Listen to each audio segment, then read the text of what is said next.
Okay, bienvenue à cette session parallèle, groupe 2, adaptation aux changements climatiques et résilience des villes et des campagnes, consommation d'énergie, environnement et développement durable avant et après le COVID-19. Welcome everyone to this parallel session, group 2, adaptation to climate change and resilience of cities and the countryside, energy consumption, environment and sustainable development before and after COVID-19.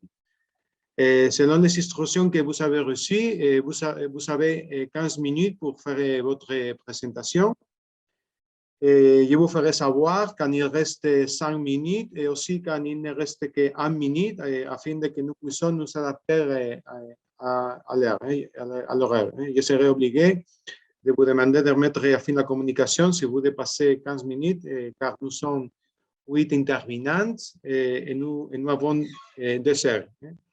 Comme il s'agit des lignes de session les plus nombreuses, j'invite les participants à envoyer les questions sur la communication via le chat et aux intervenants d'y accéder une fois leur présentation termine pour répondre par écrit.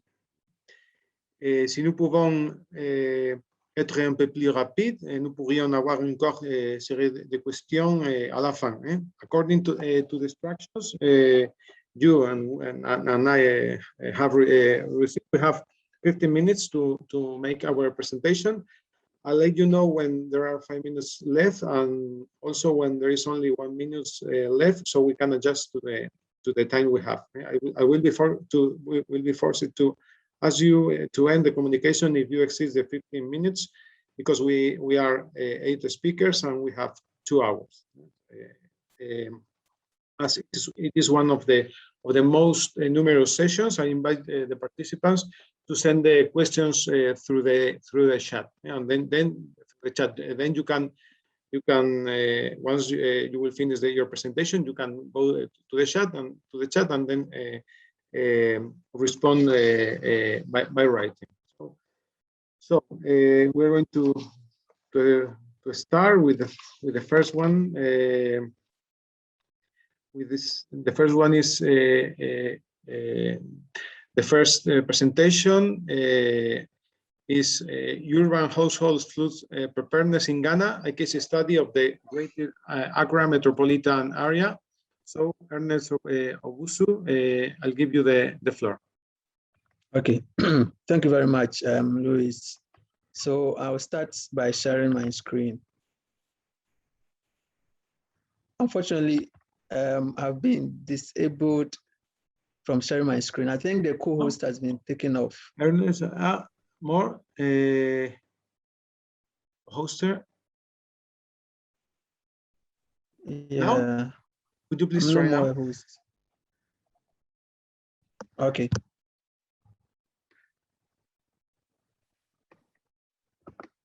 All right. Can you share the screen now? Yeah. Yeah. Okay. Is it visible? Yeah, it's perfect. It's okay. Okay. Yeah. So I'm Ernest Owusu, and I'll be presenting on urban household flood preparedness in Ghana, where we did a case study of the Greater Accra metropolitan area. So the paper was co-authored by Daniel Trofor and then Benjamin Delalidovi. So quickly, I will take participants through the outline. So I talk about a brief background, the problem statements, the research questions and objectives of the paper, significance of the study, do some empirical and theoretical reviews, methodology we used, and then we go into analysis and discussion, as well as some policy recommendations. So, generally, climate change and increasing urban growth are two mutually factors that results in, or that has been found as increasing factors of poverty. So countries especially urban areas, are more vulnerable to some of these natural disasters as a result of increased population growth. So one main natural disaster which affects urban population has been identified as flood. And then globally, riverine areas have been tagged as the most vulnerable places of floods. And these are expected to increase as well as increase in both intensity and then the effect that it causes to human lives and environment as time goes on. And many authors have argued that the occurrence and effects of floods have become frequent and severe in African countries, as with those in the urban area, especially the urban poor, being the most affected. Sorry, the urban being the most affected. So urban areas, as I said, urban areas are considered as the destination of various hazards owing to the various risks that they face, increased population growth, as well as its accompanying issues. So Ghana is not left out, and Ghana has experienced a number of disasters in various forms. I mean, over the years, including the 2000 droughts, flood in 2017, 2010, 2012, and then the recent devastating flood occurred in 2015, where lives and properties were lost. So, I mean, we decided to look at how these households or how people can sit and prepare for floods. And many methods of control, they've shifted from disaster response to flood preparedness as a mitigation, because we don't have to wait for the disaster to occur before actions are taken. So what is being done now is what preparation can we put in place to aid in preparing for these floods. So, I mean, the Greater Accra metropolitan area has majority of its population, about 90% of the population residing in urban areas. And then the population has been growing annually at a rate of like 3% per annum. And then data or historical data has shown that rains will continue to fall in the region in the years to come.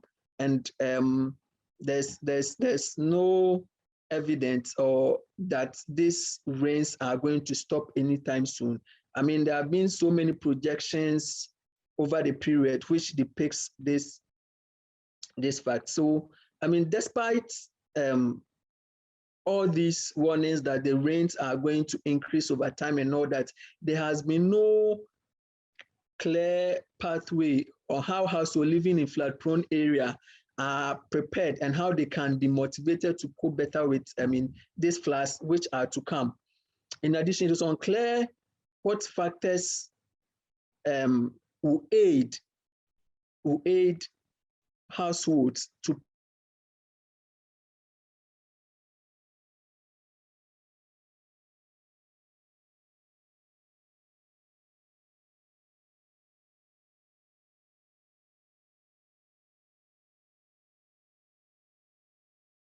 Hello?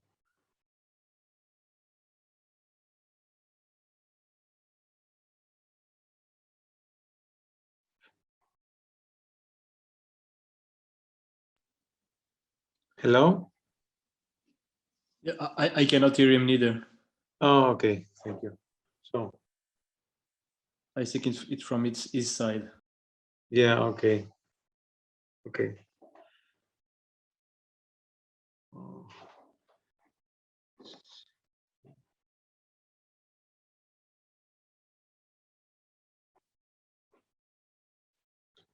It's not in the session now. Let me check. No.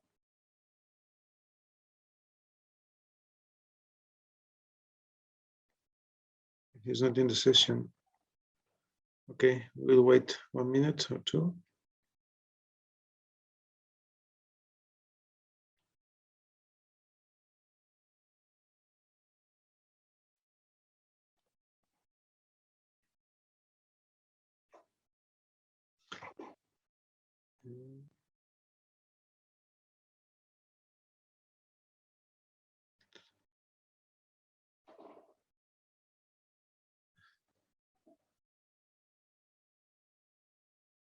don't know if Daniel is not here. Benjamin is not here.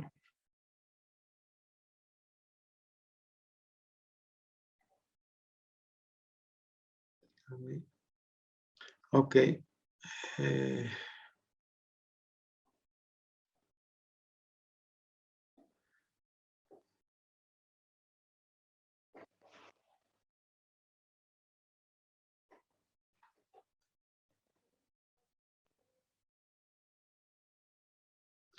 He's not here. He's not in the session, or he's not trying to get into the session.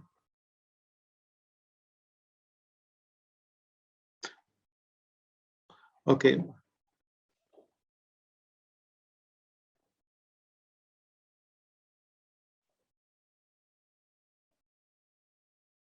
"30 seconds. I will wait 30 seconds.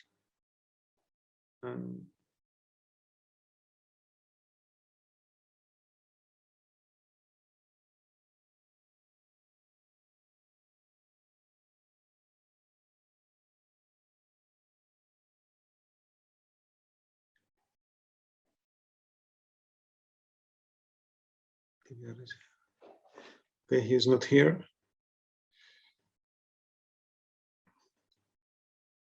I think we are going to continue with the next presentation.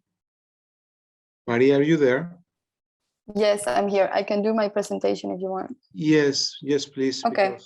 Let me get the camera. I don't know if he Okay. has a serious problem works. or whatever.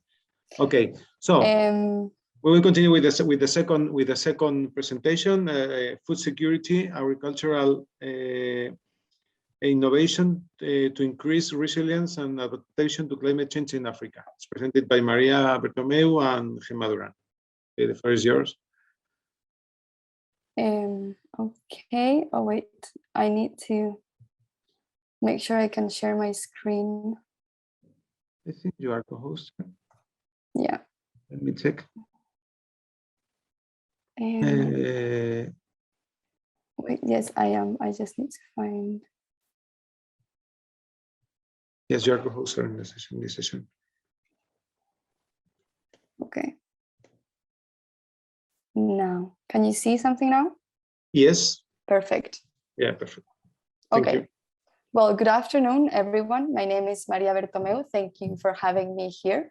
I'm going to present my thesis, my master's thesis on food security and specifically on agricultural innovation to increase resilience and adaptation to climate change in Africa.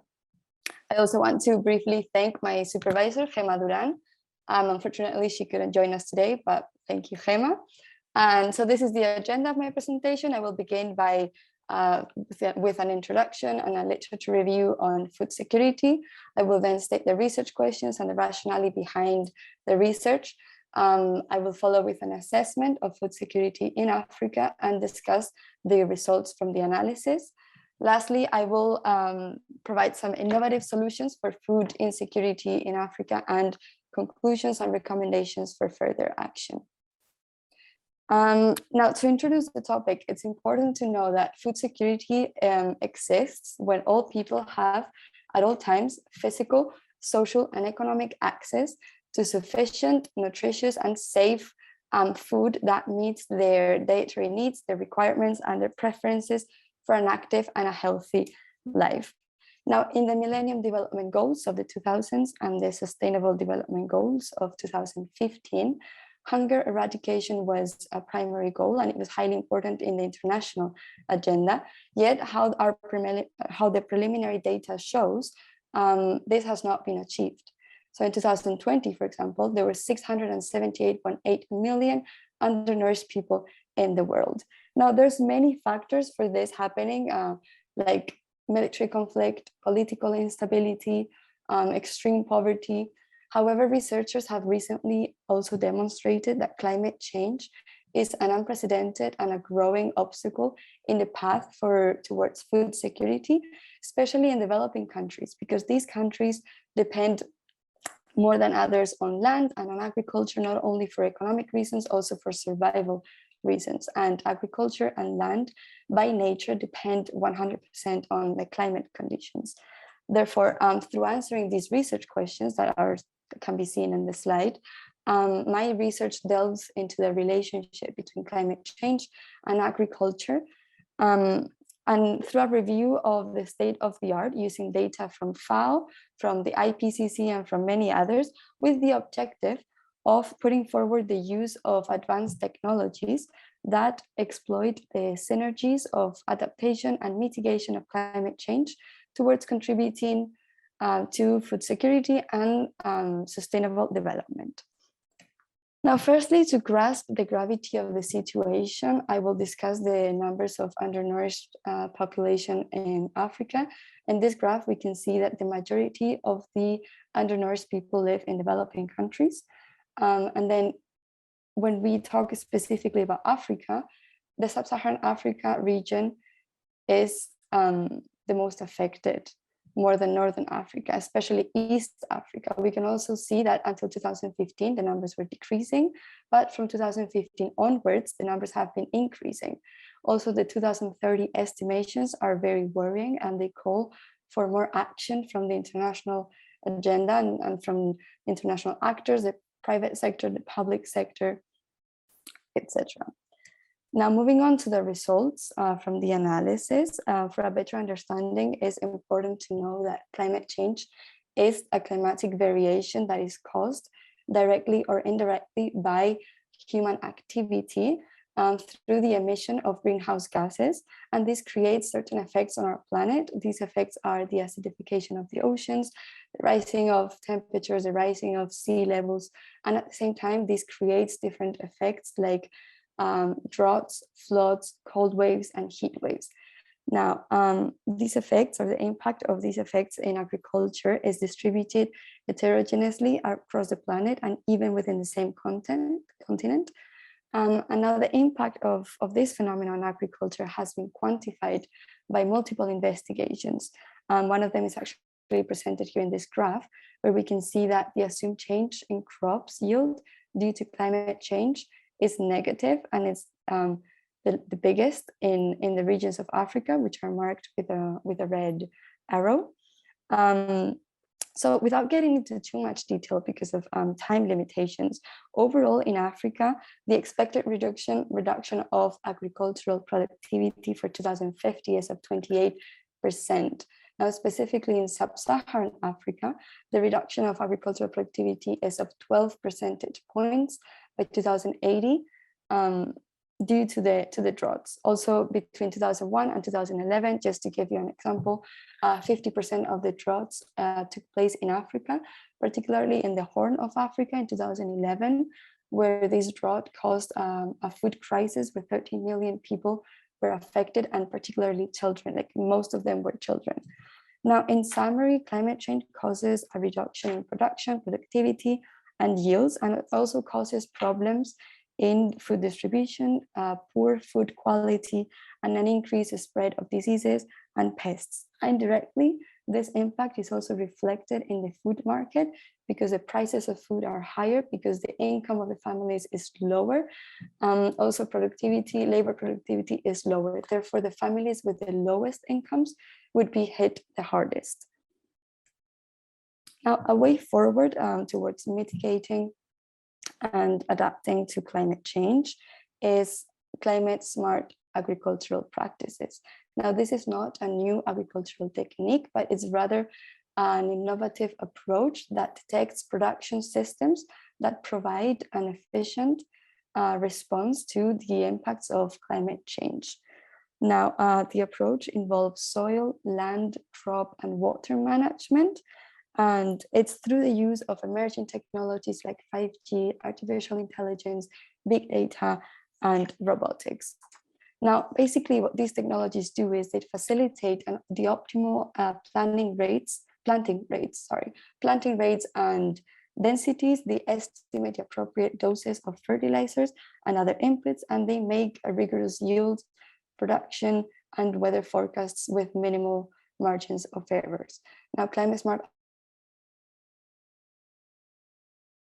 activity to meet future demands, adaptation and increased resilience to climate change, and allowing for opportunities to decrease or reduce the greenhouse gases emissions from agriculture itself. Now, there's only a few cases of CSA, which is climate smart agriculture in Africa. Some of them can be seen here in the slide. For example, Apollo Agriculture in Kenya, which captures satellite images to offer personalized agronomic advice. Evidently, the African societies and the farmer societies will find a lot of limitations towards implementing these technologies.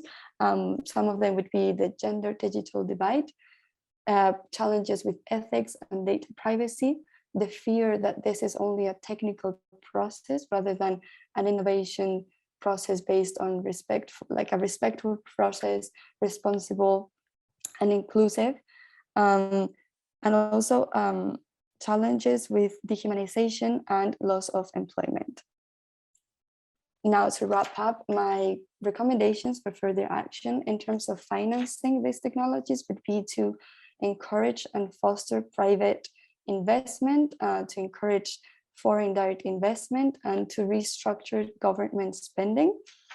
In terms of public policies and policy recommendations, I would suggest to foster collaboration and information sharing, knowledge sharing between innovation centers, universities, academia, private sector, public sector, international organizations, and farmers. Also, restructuring the grant system so that more sustainable practices are promoted to protect and to strengthen the role of women, and to coordinate the climate change policies with food security policies. Lastly, I would also suggest to strengthen inclusive and supporting institutions that can provide a bottom-up approach where the farmers' rights and their priorities are actually respected. So in conclusion, the relationship between climate change and agriculture and food insecurity has been widely demonstrated.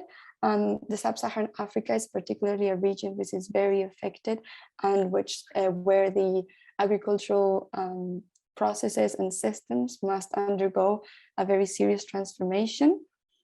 Now, climate smart agriculture has been put forward recently to overcome this challenge. However, there are certain circumstances and these innovative practices must be subject to the local environment. Also, since climate smart agriculture it's such in an initial stage, this also provides and allows for opportunities for future lines of research.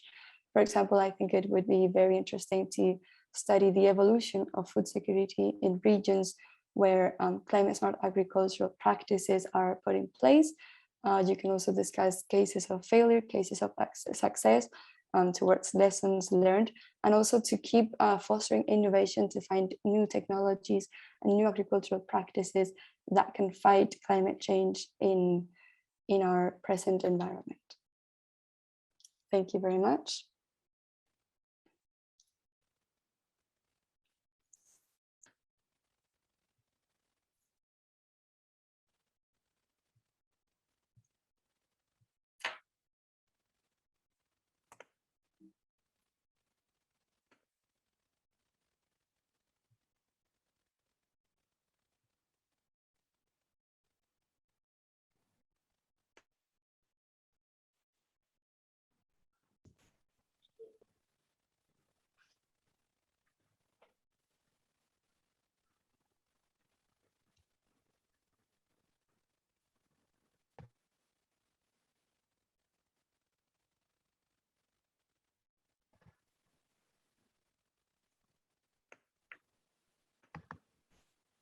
Hello.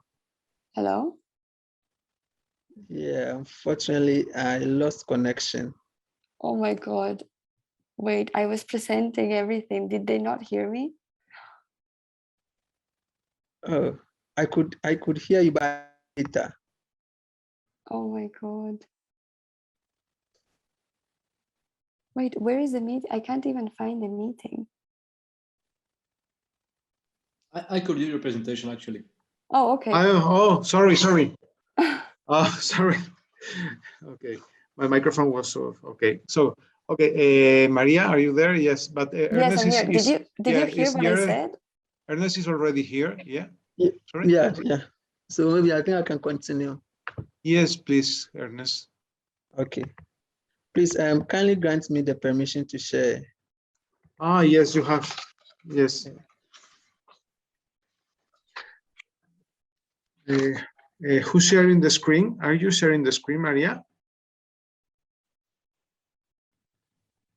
I am, but it's like pause en pausa.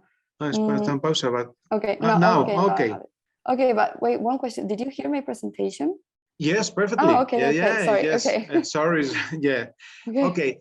We will have a final round of questions at the end of the session. That's okay. That's okay. But Thank you. if there is any question, any specific questions, you can ask through the chat. Okay, but in case we have time, we'll do that final round of questions. But Ernest is here. You're co-hoster now. Okay. Yes, you are co-hoster now. So Okay. you can share your screen. Okay. Okay. Okay. Sorry for the interruption. Oh, no problem. It's okay. Okay. So as I indicated, the unclear act of which preparedness action should households undertake to make them ready for disasters like flood led us to this research or this study. So we want to determine factors that influence household flood preparedness, as well as make some policy recommendations to policymakers as to how this can be done. Okay. Okay, so our study, significance of the study. So in recent campaigns for disaster reduction, as outlined in some international disaster frameworks agreements, it has become necessary for Ghana to also follow some of these actions, since Ghana is a signatory to some of these disaster reduction actions. So to achieve some of these, necessary to be able to establish the level of preparedness in the Greater Accra Metropolitan Assembly, as well as look at which factors will enable households prepare or make them well positioned should these floods occur.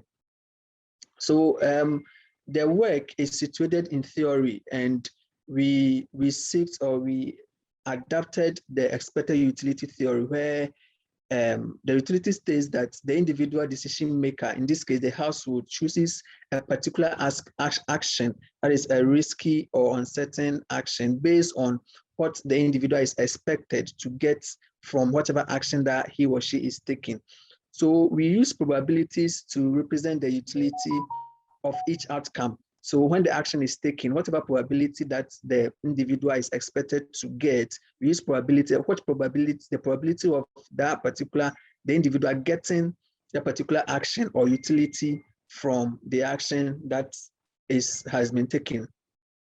So we make the assumption that the individual is a rational consumer who would adapt a particular flood preparedness action if and only if this particular action would yield a higher outcome. So the individual, as a rational consumer, rather go in for an action that will give a higher consumption, a higher utility compared to the other.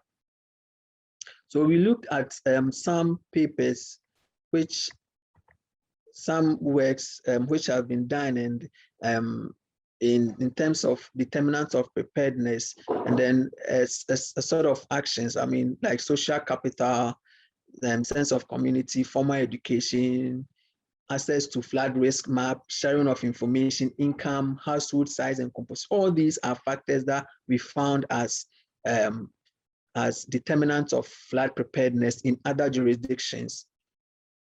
So once again, we decided to model the decision to take an action and based on the expected utility we just discussed. And then as individuals, there are the utilities that the individual seeks to get is represented by the characteristics of the household, and as well as characteristics or features or attributes of that particular action, what characteristics is attached to the particular action that the individual wants to take. So the utility of the individual to choose a particular action, a particular preparedness action over the other will happen if and only if the utility that the individual expects to get from that particular action is greater. So that is only when the individual will decide to go in for that particular preparedness action. So as I said, we use probability. So the probability that the action will be taken, so these probabilities have been expressed here. So the probability that an action, let's say a household taking a probability of a household taking a particular action J over the other. So we insert the probability, the utilities as described here into our equation, and then we simplify it to get a function which is made up of a set of attributes and parameters. So these attributes are these variables or factors are what will influence or are what we termed as the preparedness action. So the X is a vector of explanatory variables which we seek to introduce into our model, and the B is a vector of parameters that we seek to estimate. So the nature of our variable, the dependent variable, which is preparedness, is in such a way that it was measured on a scale, so it makes it more appropriate to adapt a methodology which would aid in estimating these corner solutions, or variables with zeros in them, with such corner solutions. So Woodridge made it clear that in modeling such corner solutions, it is inappropriate to adapt the OLS, the ordinary least square, because it might not give a true reflection of the variable that we are trying to measure.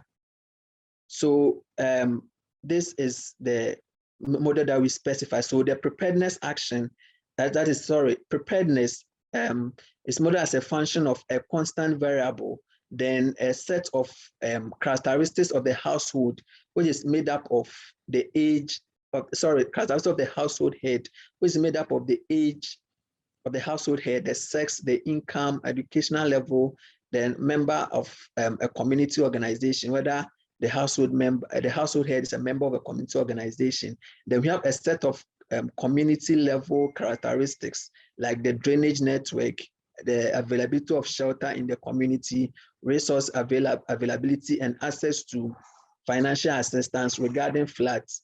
Then we have household level characteristics, which includes the flood experience, that the household experience any flood, the evacuation plan, whether the household or the household has any evacuation plan in place, household size, as well as access to credit facility for business. So as I mentioned, our preparedness was measured by a set of variables which were measured on a scale of 1 to 4. A scale of 0 to 4. So for each of these variables, we asked the respondents to indicate whether they've engaged on a scale of 1 to 4, their level of agreement with these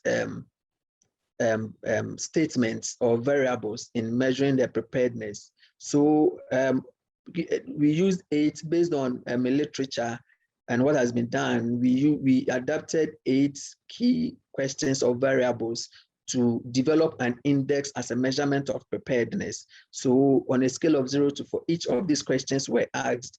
And as I did mention, the nature of this variable will give us a value of 0 to 32, because we have 8 variables, and then the respondents are just asked. So assuming a respondent choose to agree, which is the high 4 for all the variables, the respondent stands a chance of scoring 32. And if the respondents hasn't engaged or undertake any of these, when the score is 0, the respondent stand a chance of scoring 0. So an index was generated. And to ensure the robustness of our index, we did a reliability test, which has been using the Chromebook Alpha to test how reliable or are these questions in generating the index, and then giving a thumbprint of the threshold of 0.6, Chromebook Alpha 0.6, meaning that there's internal consistency and reliability in the index that has been generated. Our index, after generating, scored a Chromebook Alpha of 0.74, meaning it is reliable and then consistent, which makes it good for our analysis. So running, these are variables that were used, in our analysis, both the control variables and the dependent variables. So our dependent variable was preparedness, and some explanatory variables that were used. We used the sex of the head of the household, the age of the head of household. So the preparedness is a continuous variable. The sex of a household is a demi variable, that is either a female or a male. The age of the household head is a continuous variable. Household size is a continuous variable. The income, access to credit in the community, educational level, flood experience, evacuation plan, which is a categorical variable of 1, if the household has an evacuation plan, 2, no evacuation plan, and 3, neutral. And then we have the community organization, which is also a demi variable, where 1, if the household head belongs to a community organization or otherwise. And we have a drainage network, if the community has a drainage system or otherwise.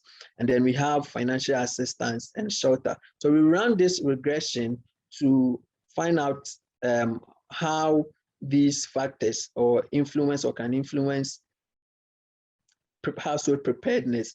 So at the end of the day, we found some variables being significant in explaining the preparedness of the household, and we found the head of the household to be a significant variable.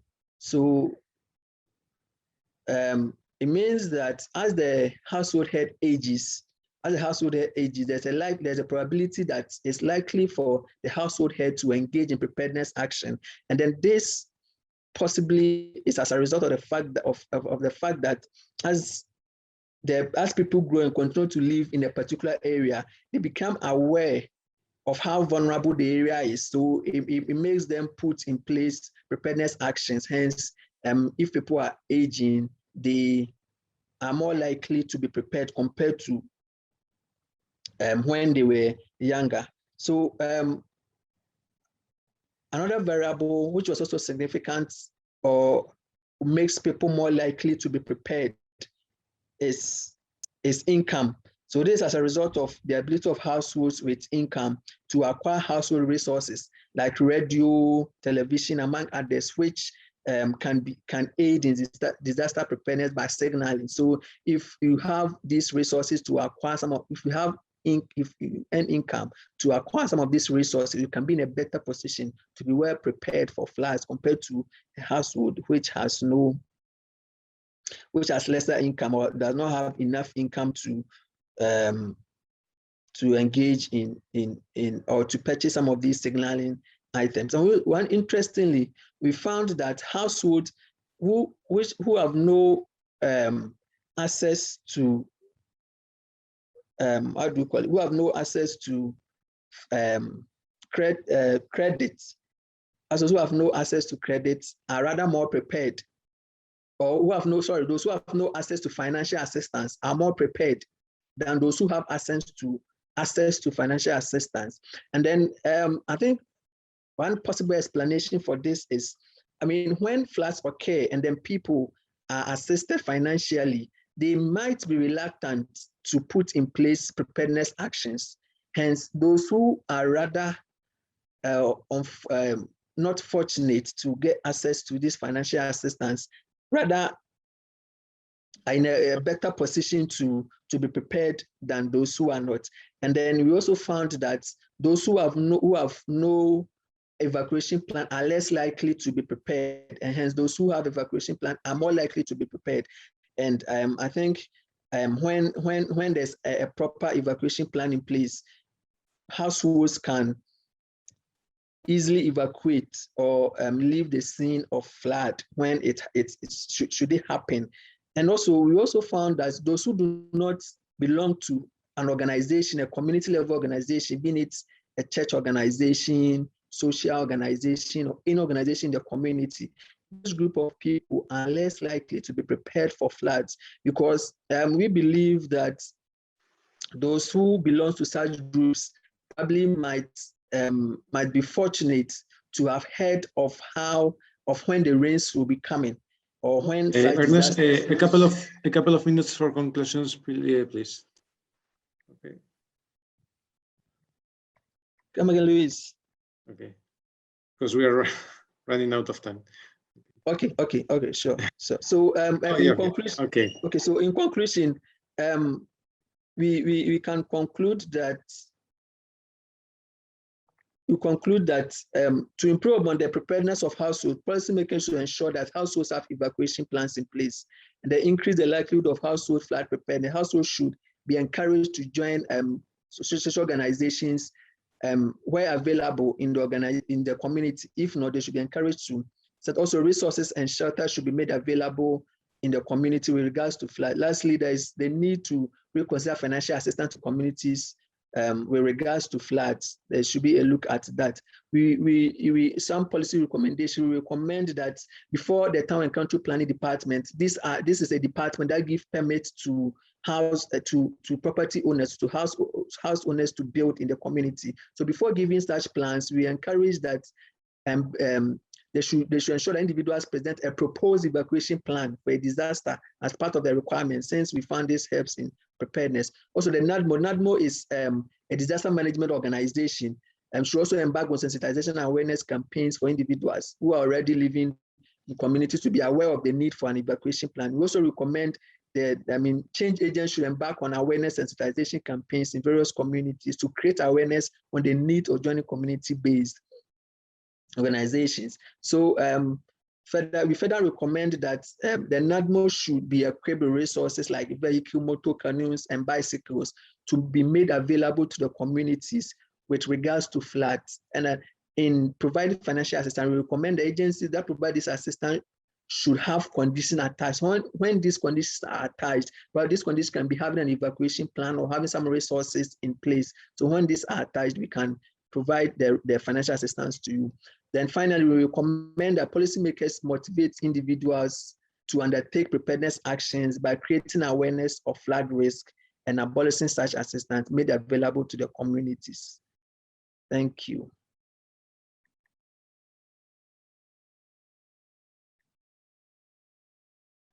Thank you for your presentation. Okay, please ask questions through the chat, and we will go to the next presentation. Raquel, you are there, aren't you? Yeah, I'm here. Okay. Okay. Okay, thank you, Raquel. Someone there in the administration share because I'm with the mobile. Someone can put my presentation because I sent to us before. Do you want me to share it or? Yeah, I would try, but I'm with the mobile. So.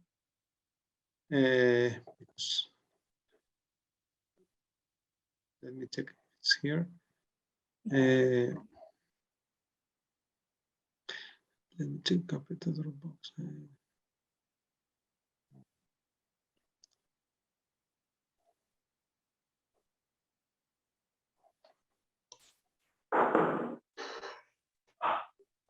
Luis, si quieres la comparto yo. La puedes, es que no, sí, porque no la tenía. ¿Se la puedes compartir? Que veo a ver si la encuentro. Estoy entrando a la carpeta. Gracias. Disculpadme, es que no en el. No pasa nada. No, sí, el problema es que las tenía, es que no encontraba el correo. Ah, it's here. Okay. Let me share my screen. Okay.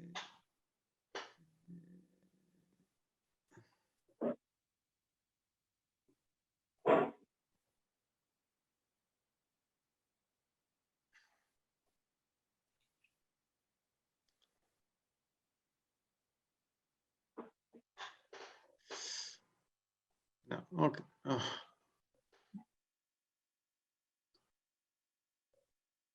Okay, can you see my presentation? Your presentation. I can see with a problem. Okay. Thank you. Okay, I ask you for pass the slide. Okay. Okay. Yes, yes, of course. Okay. So thank you very much, and good afternoon to everyone. My presentation is about security implications behind demography and climate change, and also the rapid urbanization progress, mostly in the North Africa and mostly in the Sahel countries. Is that I call the Greater Maghreb, North Africa, Sahel countries, as well as West African countries in terms of security. Okay, I will talk about some trends of population, some trends of climate change, some trends regarding urbanization, and then the security implications of the combination of these three issues. So I try to analyze the security implications regarding how climate change as well as demography has impact in the Greater Maghreb and Sahel region. Exists a correlation between these high trends of the demography in the region. For instance, Africa is the continent with most population growth in the world. Between 1950 and 2015, the region's population grew from 73 million to 370 million people.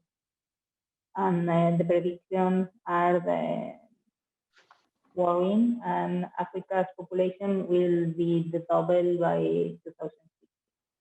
And particularly in the Sahel, by 2030, Sahel total population likely to rise to 700 million people. So in the next slide, we can see this forecast about the population. Thank you. And we can find how Africa will be the part of the world with more increment of population. Also, in the next slide, we can see these trends and the other countries with also huge populations, such as India, China, or for instance, Latin American continent, will be maintained and also reduce the population. And on the other hand, we found Africa that still will be growing by 2100. I want to put in the next slide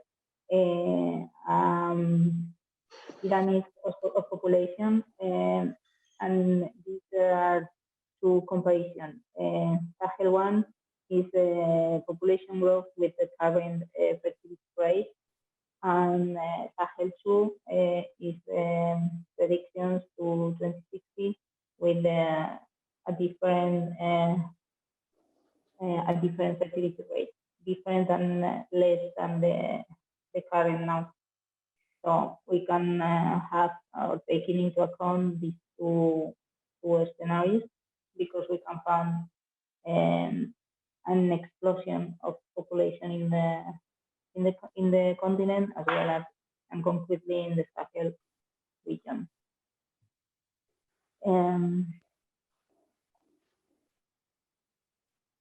Then in the next slide, we can find the other part of my research, that is climate change impact in Africa, in the continent. Africa is one of the continents most vulnerable to climate change, and concretely Sahel is one of the climate change hotspots. And in the Sahel, we can find extreme climatic conditions that determine the societies and also life opportunities for people in that country. So we found that there is no other region on the globe of this size with such spatially and seasonally average climate anomalies.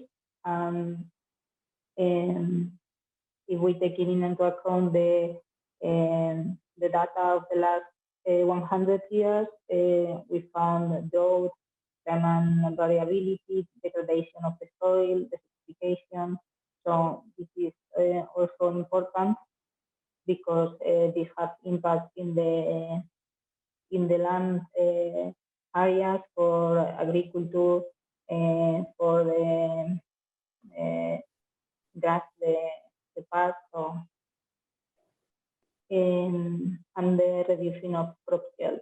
So this is also important because if we mix high population and adverse climate conditions, we have a difficult scenario. In the next slide, yeah, thank you. Thank you very much. I'm so sorry. No, it's okay. We find the pastoral farming in the Sahel. I just put this map because we can show how population and pastoralist communities are moving into the region, looking for food for the animals and also for themselves, and how the climate change has an impact in their life. So if you're going go to a slide more, we found climate change vulnerabilities in Africa. We found desertification, increase in the sea level, reducing the water availability, coastal erosion, deforestation, loss of forest quality, degradation of woodlands, and then spread of different illness, such as malaria. All these vulnerabilities have an impact on conflict and food security. So it's again, it's important to put the attention in the combination of these challenge of wheat, because, for instance, for Europe, it's perceived as security. Then, if you can pass one to the next, this is just take about, and the next one, that one, population densities. Doing my research, before I only take into account population trends with the climate change, but now I also introduce the variability of urbanization in Africa, because also if the continent is the continent with most rural areas in the world, it happens a rapid urbanization processes, and there are expanding cities in the continent that is also worrying regarding also to the conditions. So these rapid urbanization processes are linked with the migration movement as a solution to escape the misery and non-state or non-service rural areas. So there are people that are coming from the rural areas to the cities. And regarding to this, the population emigrates, as I just said, and for the first time, also is slowly the continent is experiencing a decrease in population in the rural area. Concretely, in the Sahel, currently the mostly rural population is supported by agriculture, animal husbandry, and other primary sector activities. But this displacement of the people from the rural to the urban spaces is caused by unemployment in the rural areas, the weather circumstances that have, as I said before, a negative impact on soils, leading to lack of resources, poverty, malnutrition, and also sometimes, as we saw many times, and in statistical situation of famine in some population. So this is important because this internal movement of population, this internal immigration inside the continent, is one part. But then regarding Europe, Europe is taking action, or is securitization. Security is what I can say, is putting security before other spheres, because the perception of the immigrant population that arrives to our continent, creating a huge alarm. So it's important to have this big picture of population growth, climate change, and climate conditions, as well as this movement of the people and this urbanization process. So, because for Europe the perception is negative, or we can say that it's negative. In the next slide, please, we found a map with the city population, and we can say how the big cities or the medium cities are going in the region. We found of course, in the part of the east of Sahara that there are the less kind of population of big cities, with the concentration of less population. But in the other parts, such as in the West Africa, also in North Africa, and also if we looking more to the east, to the Horn of Africa, we found this. 4 minutes? You have 4 minutes? Okay. This is more than 4 million, so 4 million people. So now I want to stop in the security implications, and I want to underline that the theoretical model that I use is a regional security complex, understanding the region with the same security implication or security challenge. So climate change, natural disaster, water and food scarcity contribute to failed states, and also contribute to the proliferation of authoritarian regimes. Second point, for me, there is a correlation between demography and climate, and both factors become a challenge to security. Then the impact of the population growth and the rapid urbanization processes have also a deep impact on the climate degradation. So it's like a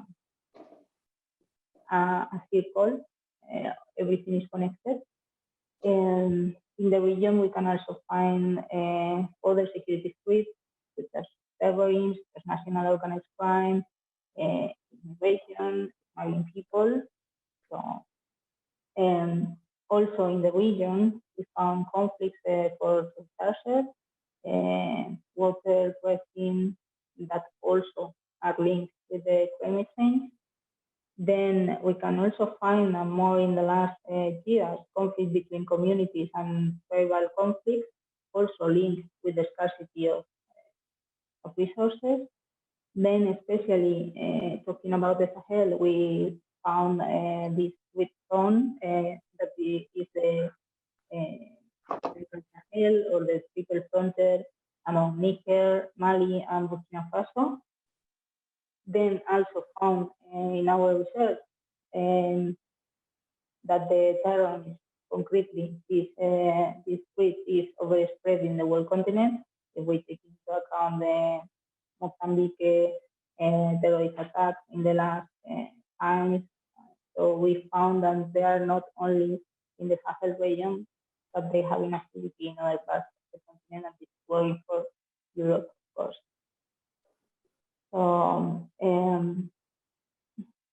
extreme events associating with the climate change, for instance, floods, droughts, there are things linked to climate change, adaptation, and also with the development issues. So, in my opinion, it is necessary to address poverty, unemployment, and poor living conditions, and switch to the sustainability of the development process.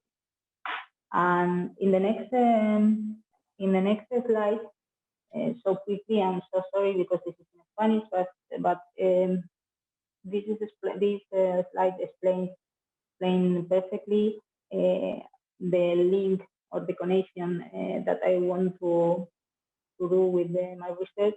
That is how climate change has a socioeconomical effect, and then this become risk of conflict.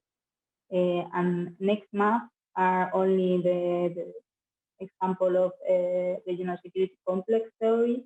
This is a big one. I mean, the world continent, the world war, and then specifically the theoretical model that I use in the next slide. Thank you. That is the North Africa and Sahel regional security complex.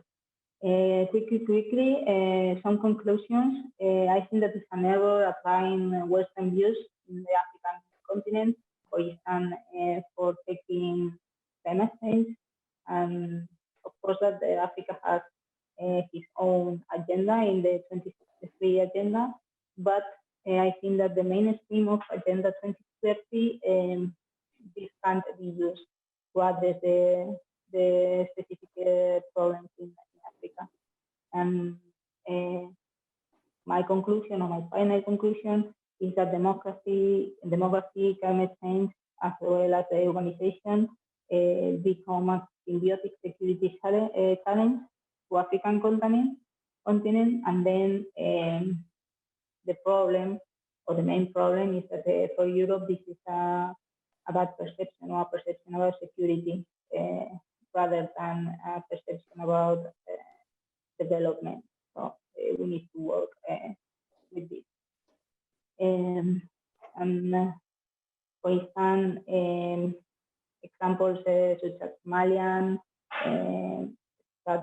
Sudan, or for instance, not in the African continent, but in Afghanistan, this kind of operation and kind of interventions of the Western countries or Europe need a rethink, because we found that they are not working at all. So maybe we need to change the approach of securitization. That's my conclusions. Thank you very much, and thank you. Thank you, Raquel. Okay. Okay, we'll continue with the following, the next presentation. Jean-Pierre. Oui, Louise, bonjour à tous. Donc, ces messieurs,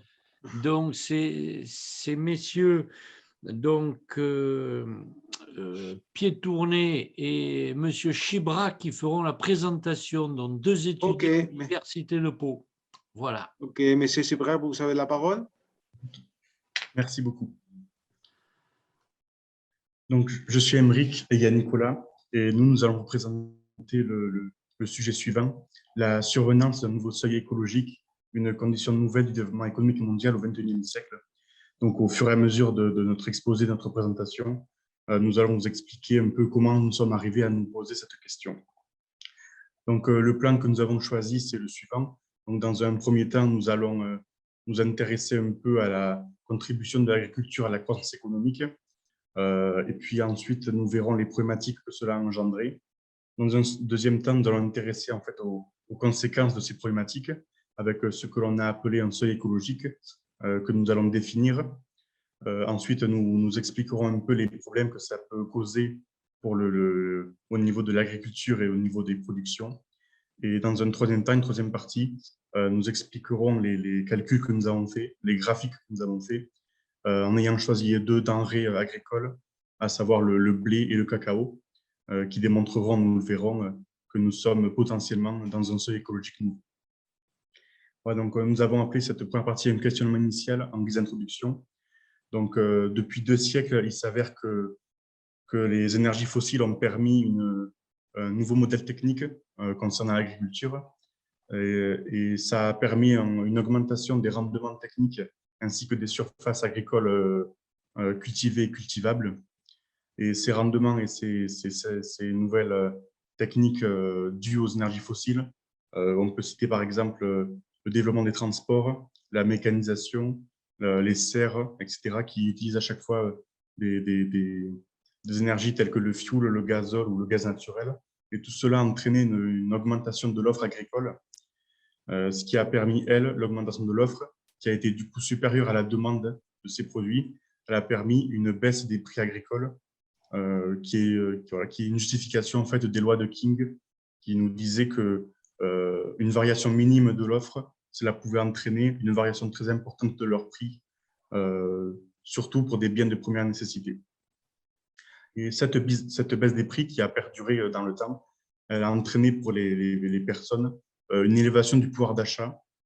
Et donc, cette élévation du pouvoir d'achat a elle-même entraîné une croissance économique assez forte, ce qui a permis évidemment de sauver un petit peu tout ça. Et donc, sachant cela, nous nous sommes demandé si cette hausse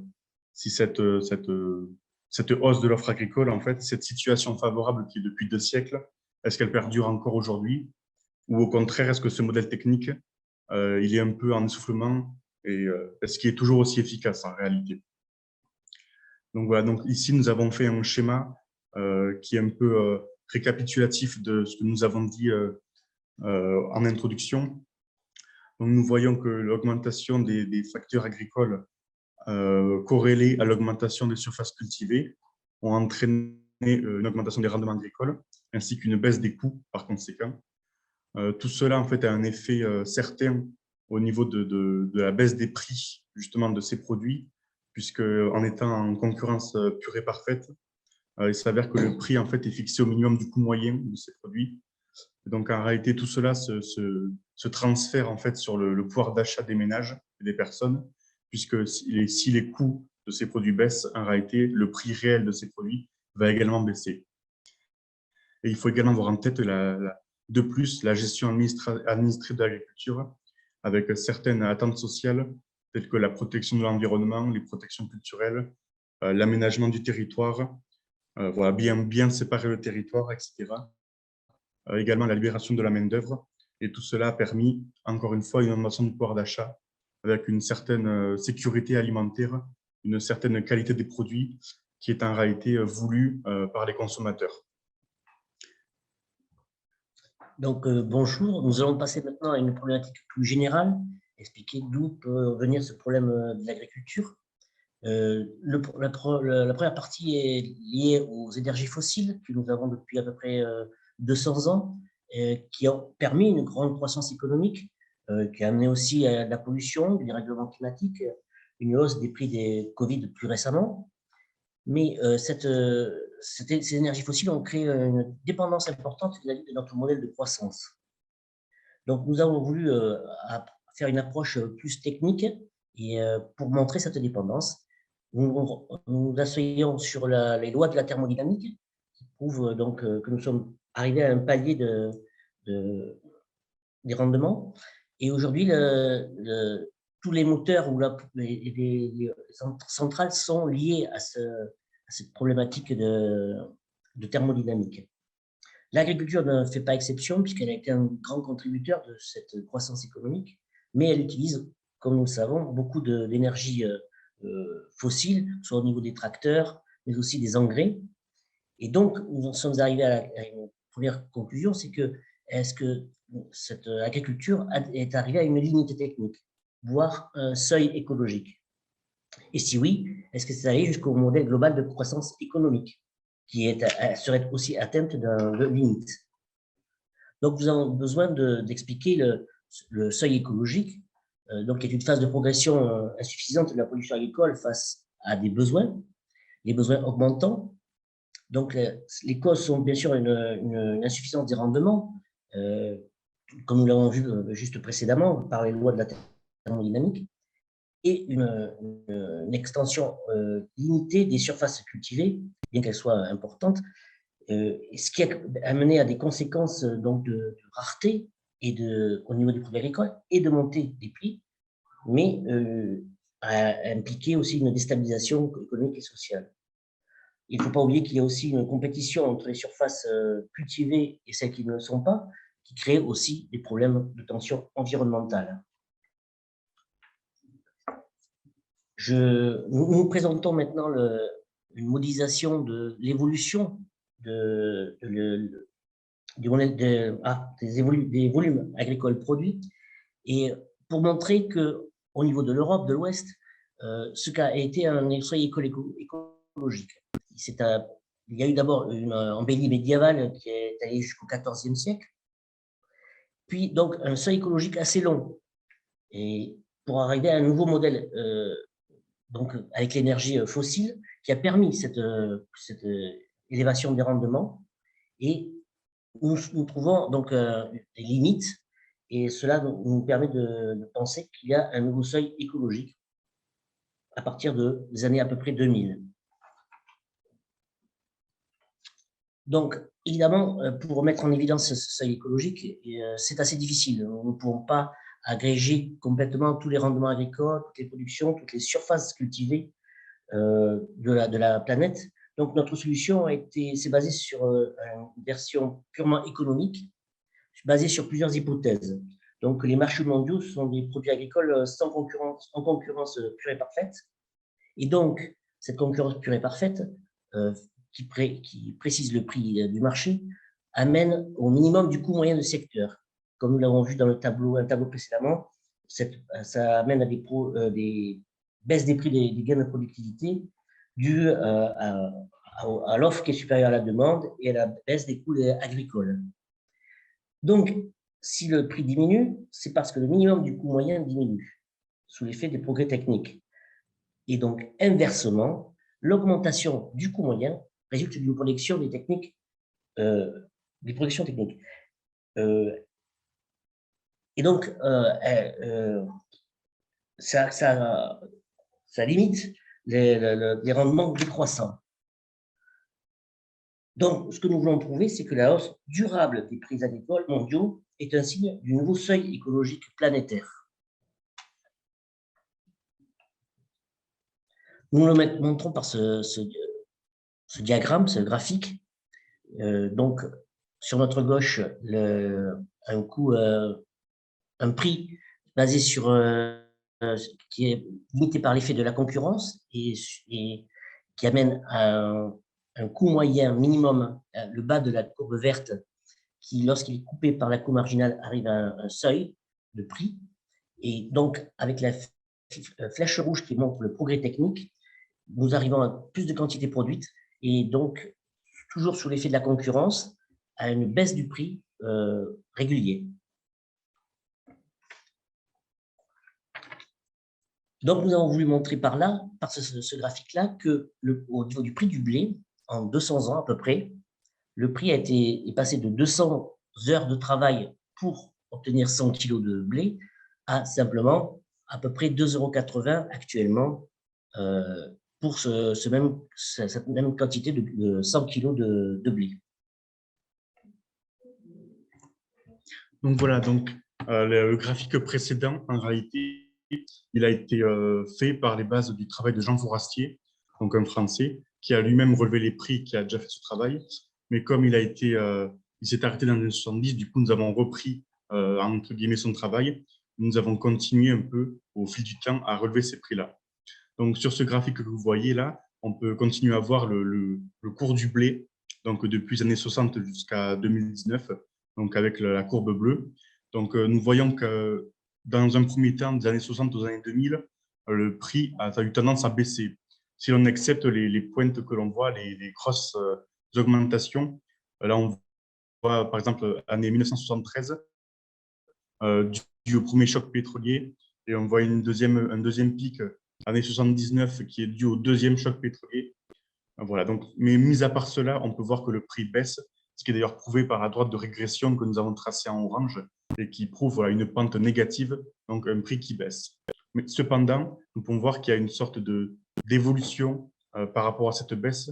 Un peu avant les années 2000, on peut voir que le prix a tendance à stagner, voire augmenter un petit peu suite à la droite de régression grise cette fois, qui a été prise entre 96 et 2019 du coup.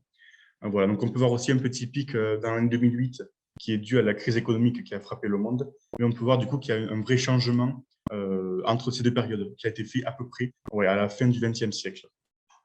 Tout cela a été fait en dollars constants pour justement effacer la hausse des prix due à l'inflation.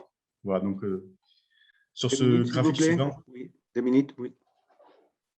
Sur ce graphique suivant, nous avons décidé de séparer plutôt en 3 courbes de régression parce qu'il y a vraiment 3 périodes. La première période, des années 60 à 70, une pente assez négative avec un prix qui va beaucoup baisser. Ensuite, des années 70 aux années 2000, une pente toujours négative mais un peu moins, ce qui prouve toujours une baisse des prix, mais une baisse moins importante qu'auparavant. Par contre, on voit bien que depuis les années 2000, un peu avant, là, c'est totalement différent et on voit que les prix ont tendance à augmenter, stagner ou augmenter, ce qui marque vraiment un tournant quand même assez inquiétant et assez remarquable. Voilà. Ensuite, nous avons pris l'exemple du cacao, qui lui est produit en fait dans les pays du Sud, contrairement au blé qui est produit plutôt dans les pays du Nord. Tout cela pour montrer en fait que tout le monde est touché, et pas seulement certains pays ou certains produits. Donc, sur ce graphique-là, nous avons simplement relevé les prix du cacao depuis l'année 69. Donc, on peut voir qu'il y a beaucoup de variations et que la régression en fait est plate, pratiquement plate, ce qui prouve en fait qu'il n'y a, sur ce point-là, il n'y a pas vraiment de choses à en tirer. C'est pour cela que dans le graphique suivant, nous avons pris la décision de faire plutôt 2 droites de régression, parce que l'on voit, comme pour le blé, qu'au départ, il y a une baisse des prix, mais ensuite, toujours vers la même période de 1995, donc la fin du XXe siècle, il y a une augmentation des prix là qui est assez parlante. Et donc, c'est pour ça que nous avons eu l'idée de faire une 3e courbe, avec cette fois 3 courbes de régression. Et donc, nous voyons que la régression orange a été prise sur l'ensemble des années, donc avec une baisse des prix.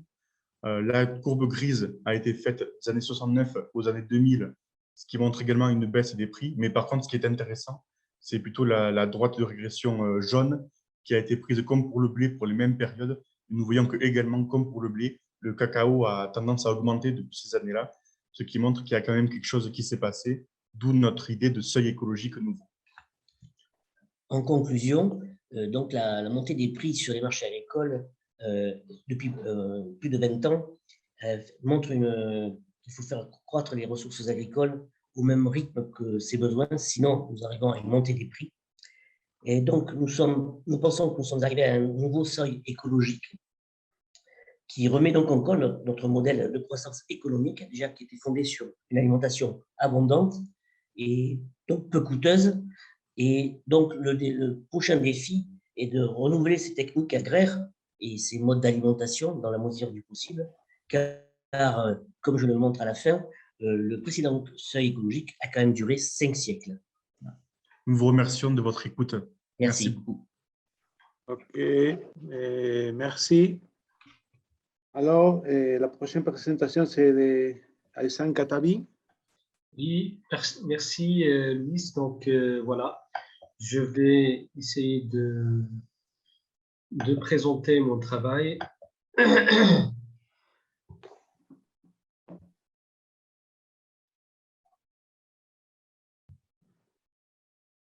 Donc voilà, bonjour à tout le monde. Donc voilà, je vais essayer de présenter mon travail qui porte sur l'éco-cluster économie de la fonctionnalité pour une transition vers un modèle de développement durable à l'échelle territoriale à Casablanca. Donc, le contexte de ce travail de recherche vient dans le cadre d'une dégradation de l'environnement qui est caractérisée par des modes de consommation et de production moins durables. Et alors, ce phénomène a été remarqué au début dans les pays avancés ou les pays développés, et puis on a remarqué cela, on a vu cela dans les pays du Sud. L'une des orientations possibles à l'échelle industrielle et territoriale, c'est d'étudier et de faire appel aux éco-clusters et à l'économie de la fonctionnalité pour atténuer les effets néfastes sur l'environnement et pour générer enfin un modèle de développement territorial durable. Donc l'objet de recherche, c'est on essaie de croiser ou d'articuler les approches éco-clusters et logiques d'économie de la fonctionnalité pour tester ou vérifier l'aptitude de cette articulation à engendrer un modèle de développement durable à l'échelle d'un territoire. Donc, les deux concepts les plus importants dans cette présentation, c'est les clusters et l'économie de la fonctionnalité. Donc, on fait appel à une définition de l'américain Michael Porter. Donc, pour lui, un cluster est un réseau d'entreprises et d'institutions proches géographiquement et interdépendantes, liées par des métiers, des technologies et des savoir-faire communs. Quant à l'économie de la fonctionnalité, selon l'Agence de la transition écologique, l'ADEME, donc l'économie de la fonctionnalité est un modèle économique en émergence, c'est un nouveau modèle qui offre une alternative crédible pour les entreprises qui souhaitent s'inscrire dans le développement durable.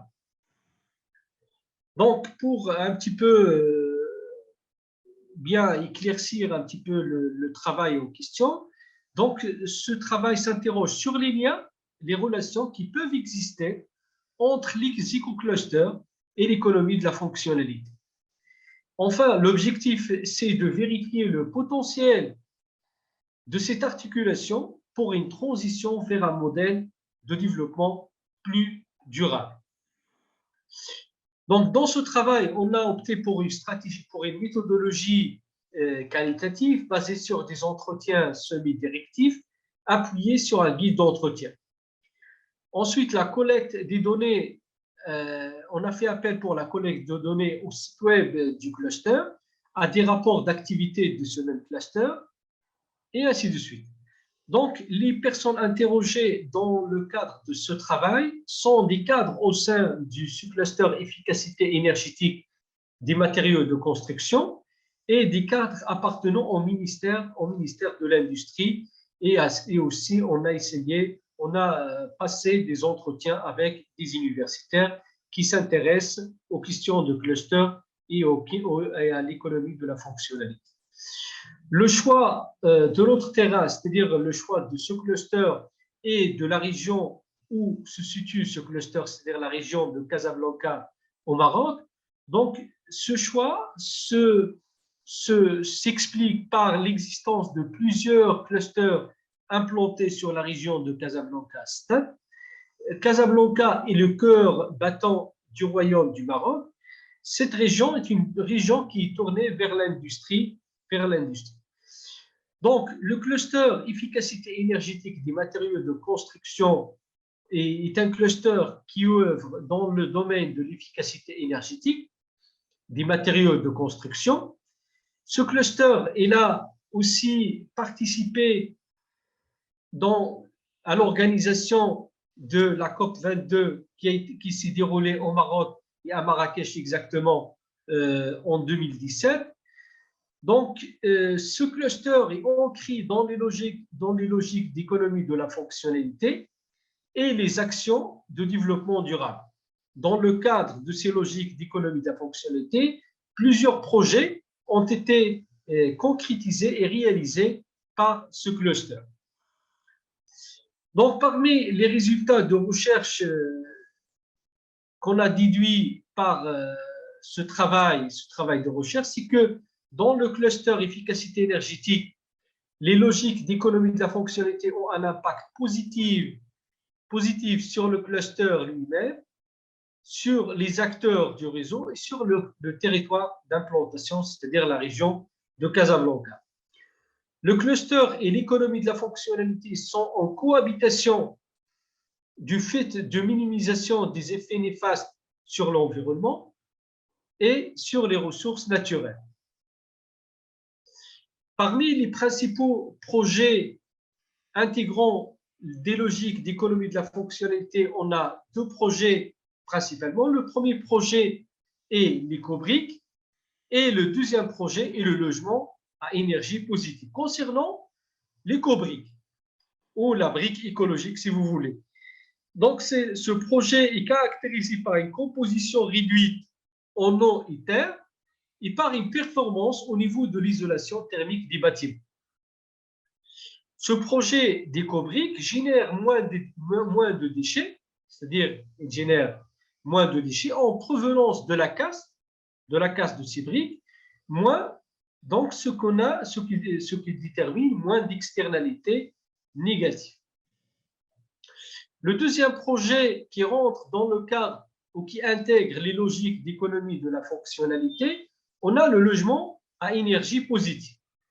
Ce type d'habitat est construit pour un usage intégré durable et pour diminuer la facture énergétique des résidents. Donc, l'utilité de ce projet et l'intérêt de ce projet, c'est-à-dire qu'il permet un usage intégré et durable, et il permet également de minimiser et de diminuer la facture énergétique des résidents ou des habitants de ce type de logement. Ce logement à énergie positive produit plus d'énergie qu'il n'en consomme. Il a donc un impact positif sur l'environnement, les résidents et le territoire en général. Les deux projets, c'est-à-dire l'éco-brique ou la brique écologique et le logement à énergie positive, suivant des logiques d'économie de la fonctionnalité, sont fondés également sur des relations de coopération entre acteurs du cluster et du territoire de Casablanca. Ces deux projets reflètent la cohabitation, c'est-à-dire la coexistence, l'articulation entre l'éco-cluster, efficacité énergétique des matériaux de construction, et l'économie de la fonctionnalité. Ensuite, le résultat le plus important qu'on peut tirer de ce travail, c'est que le modèle, la relation ou le lien entre le modèle de développement territorial et les deux projets. La cohabitation entre cluster et économie de la fonctionnalité a généré une dynamique de co-développement territorial interacteur fondé sur des projets novateurs, c'est-à-dire les deux derniers projets qu'on vient de présenter, d'exposer. Les caractéristiques de durabilité et de la fonctionnalité de l'éco-brique et du logement à énergie positive peuvent être considérées comme des stimulateurs à la transition vers un modèle de développement territorial durable à l'échelle de Casablanca. Ce modèle de développement territorial via ces projets a généré des externalités positives pour le citoyen, c'est-à-dire les habitants, le cluster, l'environnement et le territoire en question. Ces externalités positives prennent la forme de la réduction de la facture énergétique, la diminution des déchets provenant de la casse de la brique et plus de salubrité des logements qui ont c'est-à-dire un logement à caractère social. Ceci aussi a généré, ou les externalités positives peuvent être aussi désignées et représentées par plus d'ancrage local, c'est-à-dire ancrage local des entreprises et des résidents de cette région. Ensuite, la transition vers ce modèle économique est fondée sur le cluster efficacité énergétique des matériaux de construction, des logiques d'économie de la fonctionnalité et sur des externalités positives majeures qu'on a vu juste avant. C'est un enjeu à approfondir aussi. Donc, pour conclure, l'étude de la cohabitation des éco-clusters et de l'économie de la fonctionnalité est novatrice dans le contexte du Maroc.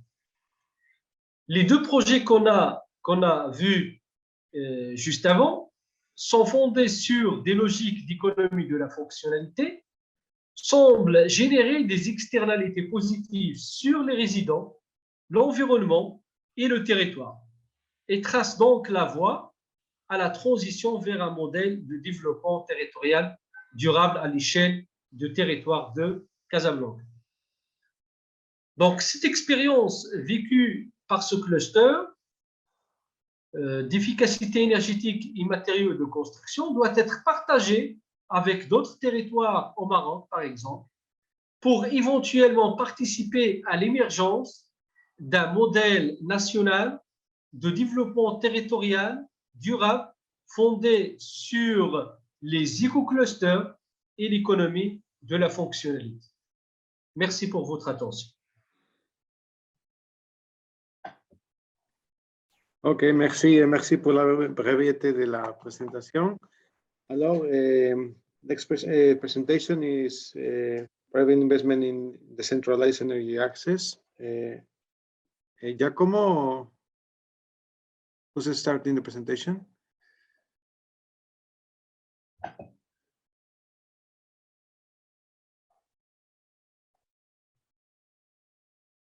Can you hear me? Giacomo or Bruno or Marcus? I'm here. I don't know if Giacomo and Marcus are here as well. Giacomo should be the one who shared his screen. Okay. But I cannot see him connected actually. No. Marcus, are you there? Okay, I just, yeah. Okay. Sorry, I was on mute. Yeah. Should be okay. Let me send an email to Giacomo. Yeah. Giacomo is not in the session. I can't see him.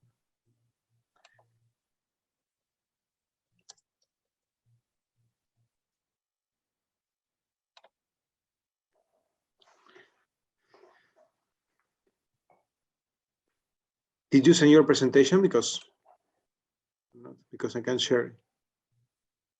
Yes, Giacomo sent it, I think, on October the 20th. Or check if it's in the Google Drive.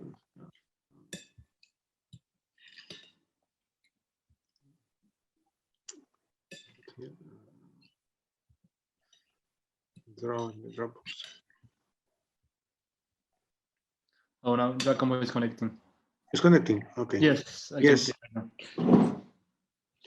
Thank you. Sorry for the delay. Oh, no problem. Okay. Hello. Hello?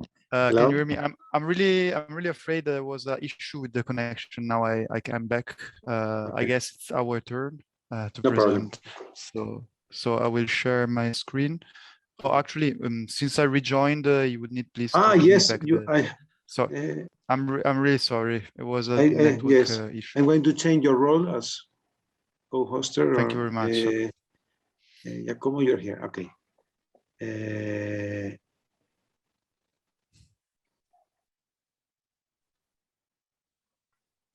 Please try now.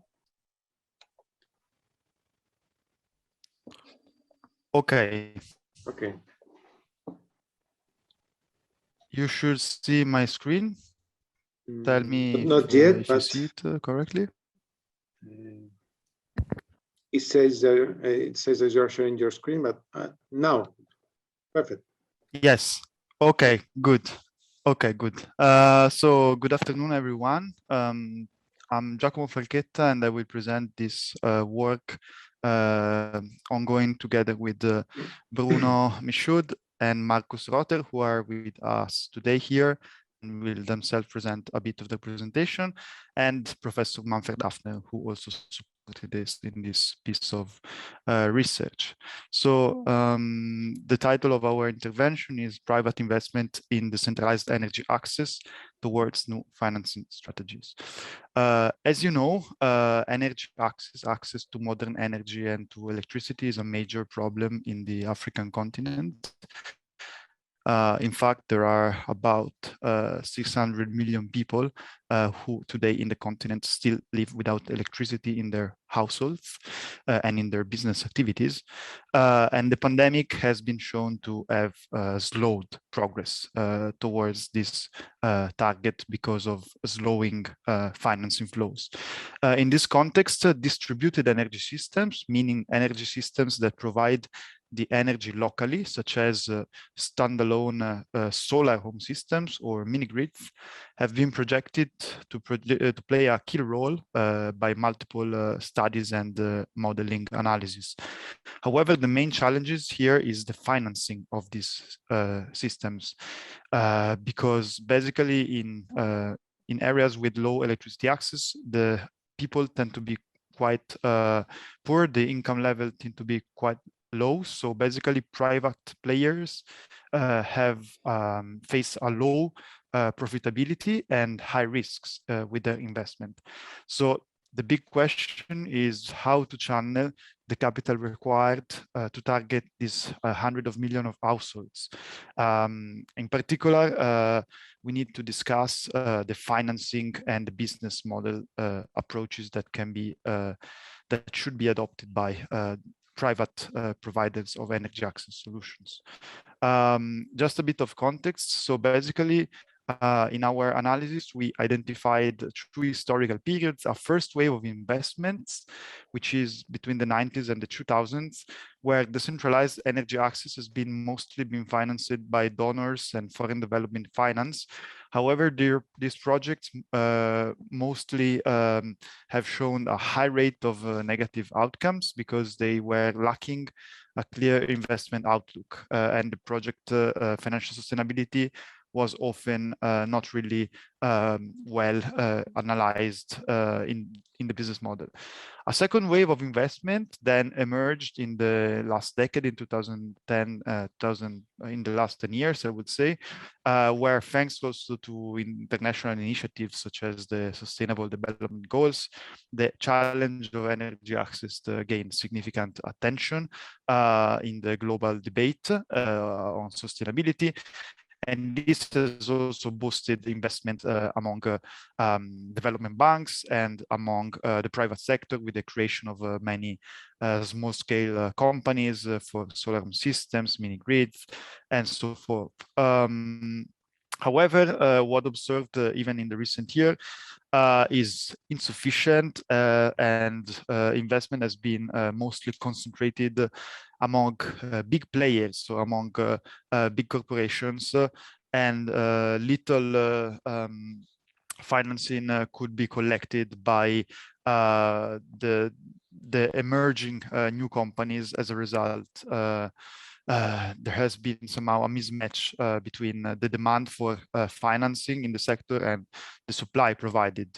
This is also because there's been a high growth pressure and expectations from stakeholders.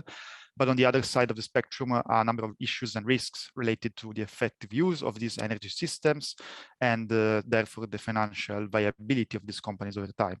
So it's very important to understand basically what are currently the major challenges in the design of business models and financing strategies for the sector. So to address this question, we analyzed the key roadblock observed so far and some potential game changer approaches from the investor perspective into private decentralized energy access companies. So companies that provide solutions such as mini grids based on renewable energy or solar PV panels at a small scale for household use or rural use. This analysis is based on a review of the main business approaches adopted by these providers, by these service providers, but also then we make concrete propositions. So we discuss measures that should be considered by private players in the current decade if we aim to eliminate energy poverty, and especially in the African region by 2030, as Sustainable Goal number 7 tries to seek. And we will focus mostly on areas that have no perspective or reach of being reached by national electricity grids, so areas where these decentralized solutions are most relevant. Overall, we identify 3 main urgent needs in the sector. So the need to improve the financial sustainability and the impact generated in the sector, the need to increase the allocation of capital thanks to some de-risking strategies and the reinforcement of risk-return profiles, and the need to decrease the cost of capital for the sector. But the million-dollar question is, how can we achieve these objectives? And in this context, I will leave the word to my 2 co-authors, who are experts of sustainable finance in the context of energy access, who will present these potential solutions. Thank you, Giacomo. So yes, so the idea right now is to present some solutions. And so basically our solution, they aim at addressing specific issues linked to the financing of energy access solutions in sub-Saharan African context. And the main objective is actually to improve risk-return profiles of energy projects and energy companies with a specific focus on decentralized energy solutions. So basically, indeed, in energy access solution, they should achieve two main objectives. The first one is to be adapted to community needs. So they should provide power, for example, as required by the need of communities. And the second objective is to present also an attractive risk-return profile and enabling those energy companies to raise capital at a reasonable cost. So those 2 objectives, yes, but of course they are difficult. And on top of this, there are many risks involved in the financing and the conduction of a business related to energy access in sub-Saharan Africa. So our solutions, they're trying to target and address those specific risks. And one of the main risks actually related to energy access solutions is the customer risk that is relatively high in sub-Saharan Africa, especially in rural areas. And on top of this, the power demand is generally low.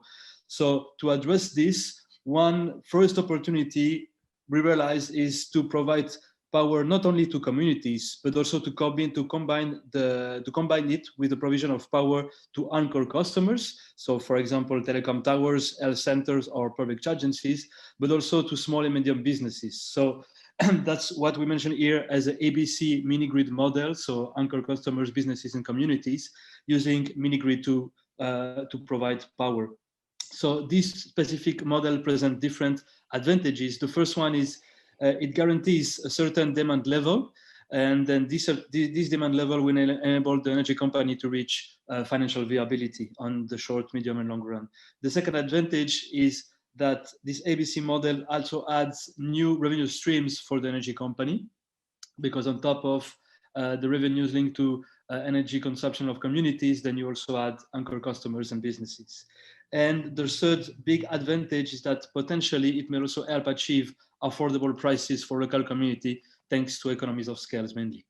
So this is our first solution. And then the second solution we propose not only focus on the customer risks, but also targets energy prices that are in most cases in sub-Saharan Africa, not affordable to many, especially in rural areas. So those very high prices, energy prices, they usually leads to first non-regular payments and even free riding. So this situation, of course, affects the risk perception of many capital providers and then the financing of energy access solutions.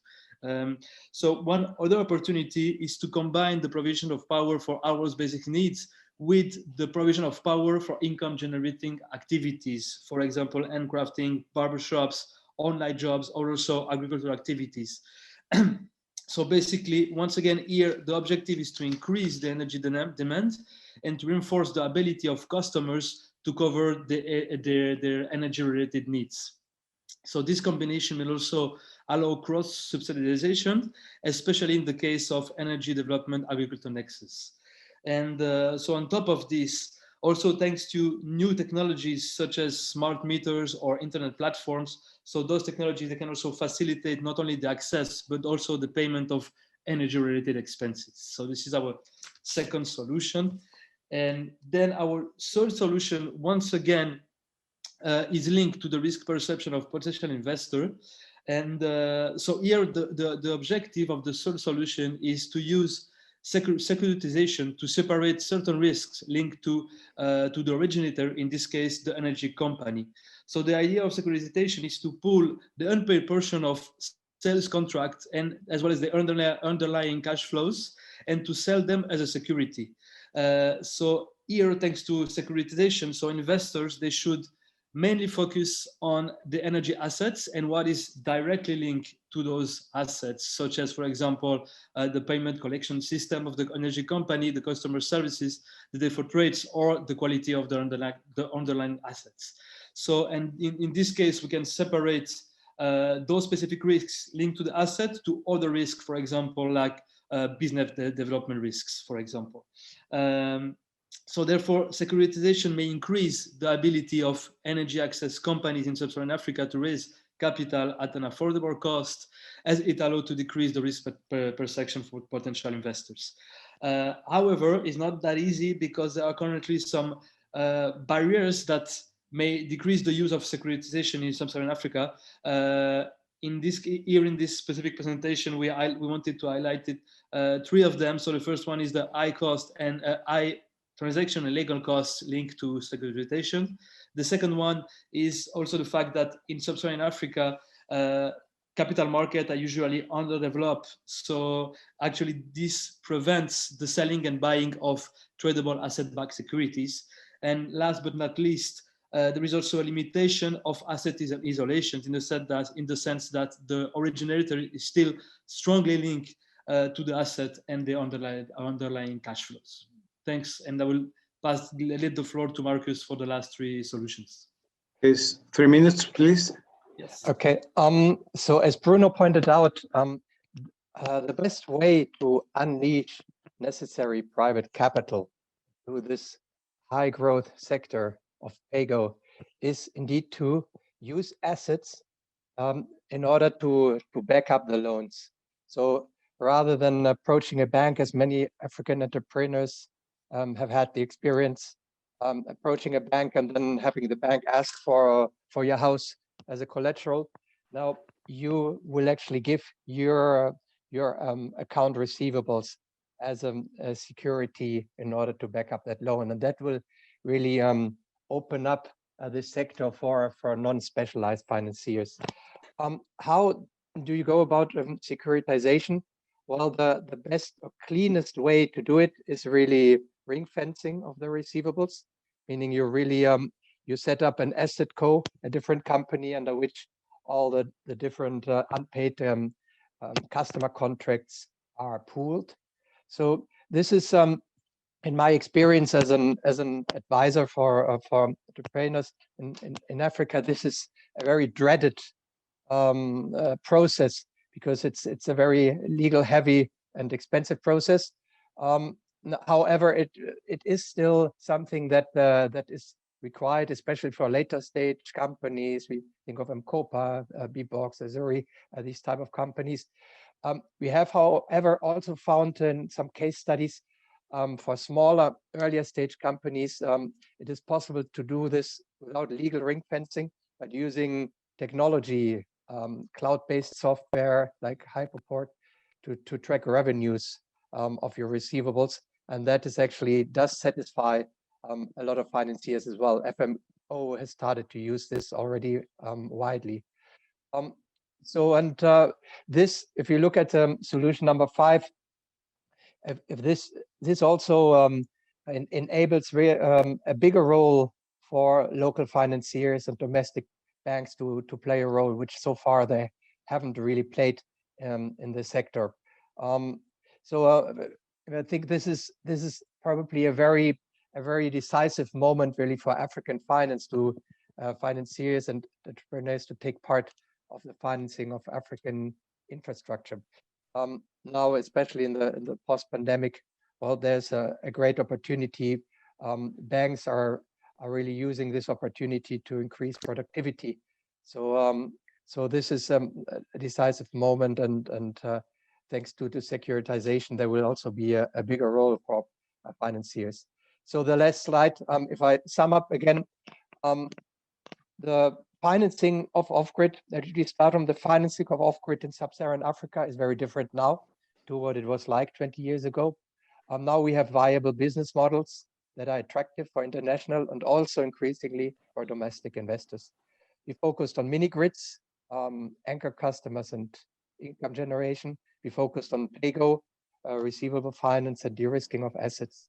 So we think these we have been able in our article to show some relevant and practical solutions that come at an important moment at a shift towards African entrepreneurs and investors. Now I open the floor for questions.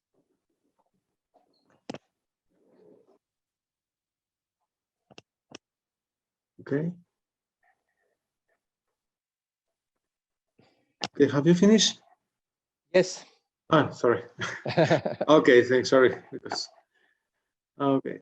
And now we have the next presentation. Agustin Mumbere, are you there?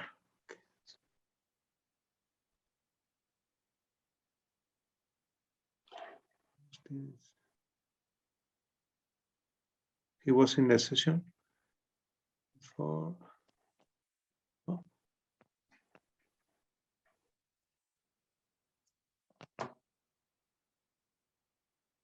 Agustin, are you there?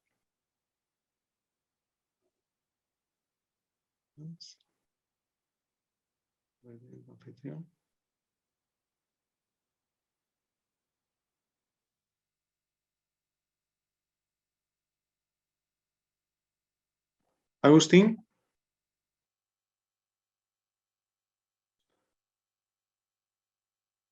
Okay, he's among the participants, but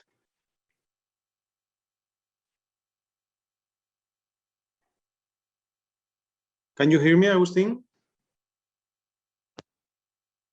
Okay. Okay, in that case, I'll do our presentation. Okay, let me share my screen here. Okay.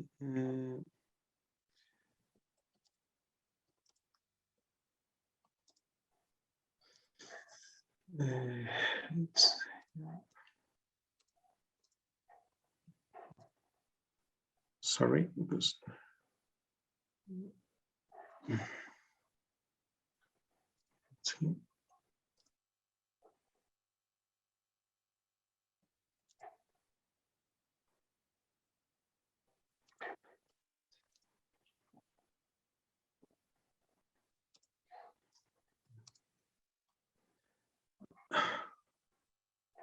Oh, I don't know what's wrong with escape.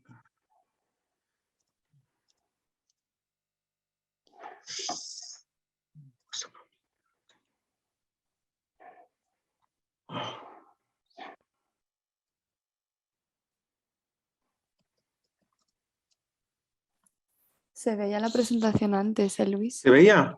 Sí, ay, ahora mismo se ve. Ay, vale, es que como tengo dos pantallas para veros a vosotros. Sí. Ah, perfecto. Es que como tengo dos pantallas para veros a vosotros.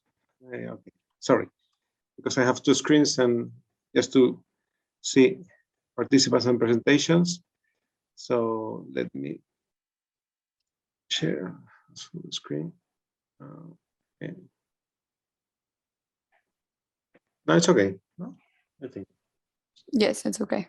Okay, thank you.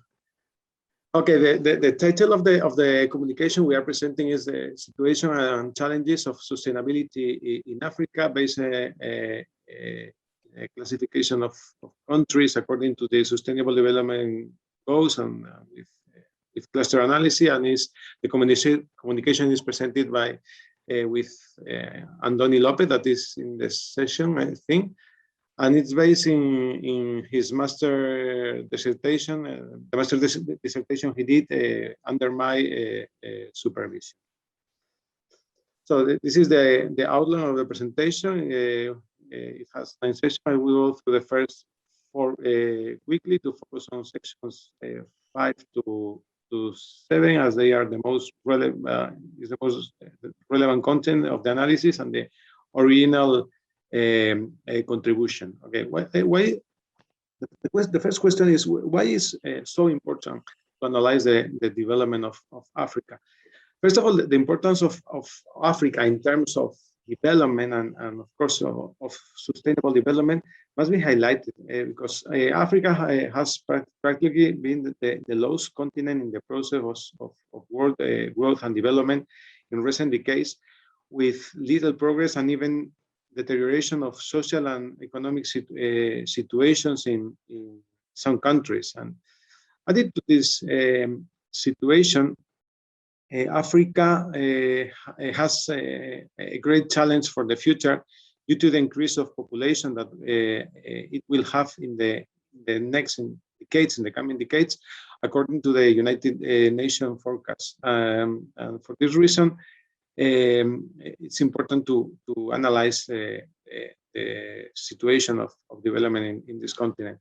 And another key question is the measurement of development. It's a complex issue. The use of the Human Development Index is generally accepted, although in recent decades this index has been completed with other measures, such as the indicators associated with the Millennium Development Goals, or more recently with the Sustainable Development Goals. If Africa development is a priority and the continent meets the goal and that it has, the Sustainable Development Goals indicator should improve in the coming year. Although Sustainable Development Indicators give a detailed evolution, sometimes it's also necessary to have a global vision of what the situation is and what the challenges of the continent and its countries are. This is the focus that guides the analysis that we present in this communication. Okay. So next, based on this approach, the objective of the studies is to know what the starting situation of each African country is in terms of sustainable development, and additionally, what their challenges are based on the trends they present in each dimension of sustainability. Yeah? Given that the sustainable development is a multi-dimensional concept, the first specific objective is to determine what kind of difficulties African countries present, considering the 4 dimensions of sustainability. I mean, economic, social, environmental, or ecological, and institutional. And based on these dimensions, the aim is to identify groups of countries according to the situation and trend they present. They show for the achievement of sustainable development, taking the situation and trends and according to the Sustainable Development Goals. And once the countries have been grouped, an attempt has been made to outline geographic, economic, social, or institutional factors that allow the interpretation of this common situation. To determine the situation in which African countries find themselves and their position to face the challenges of each dimension of sustainable development, a quantitative and qualitative methodology has been used to aggregate the information. Then we carried out a cluster analysis that has made possible to group the countries, to aggregate the countries in groups with countries that show similar situations in terms of progress achieved and the trend shown in each of the dimensions of sustainability. And to carry out the cluster analysis, it has been used SPSS software. So what is what we have? As you know, we have the Agenda 2030, and the question is, due to the high number of objectives, we have 17 goals, 169 targets, 232 indicators. So due to this high number of objectives, goals, and indicators, it could be complex to appreciate in a synthetic way what the situation, trends, and challenges each country or even the continent has in terms of sustainable development. As I said before, sustainable development is identified by all authors as a multidimensional process. So if sustainable development has 3 or even 4 dimensions, then the 17 sustainable development goals, as well as the targets or the indicators, could be associated with one, at least with one of the 4 dimensions of sustainability. A useful tool that we have to have an overview of sustainable development in a country are the sustainable development reports. These documents are prepared by teams of independent experts at the Sustainable Development Solutions Networks and the Betterment Stiftung. They include Jeffrey Chazas and other authors. However, as you can see in the right section, the high number of indicators makes it difficult to have a general perception of what the situation of a country like Algeria there is, even using a color scale. Fortunately, these reports include a qualitative and quantitative aggregation of the 232 indicators according to the objective with which they are associated, and the result is shown in the Sustainable Development Goals dashboard that we have in the top of the slide, and it also includes the trends, the aggregation of the indicators of the trends. So all those indicators are aggregated in this dashboard and in these trends that you have there. Moreover, the reports make an additional aggregation and calculate an index score for the country that offers a synthetic value and that allows knowing what the country's situation is on a scale that this one that you have here. And it also allows comparing the country with others in the region or the sub-region and using a ranking. So the question is, well, in our work, we consider that there is the possibility of making an intermediate step between these two aggregation, no? Because this is the first aggregation, and we have another aggregation with the index that is this one. It could be an aggregation that allows knowing what the situation trends and therefore challenges that the country presents according to those 4 dimensions of sustainability to which I have referred before. In this table, we have classified the 17 SDGs according to the dimension of sustainability with which they are most directly associated. This way, when we want to see the situation and trend of a country regarding one of the specific dimensions of sustainability, we assess the progress and trend that the country shows with respect to the SDGs that appear in each cell, in each box.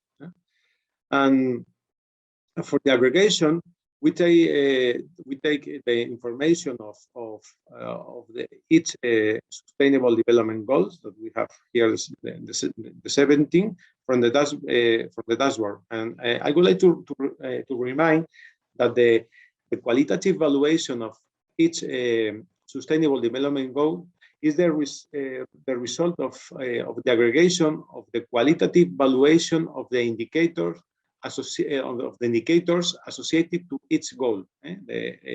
Those one, no?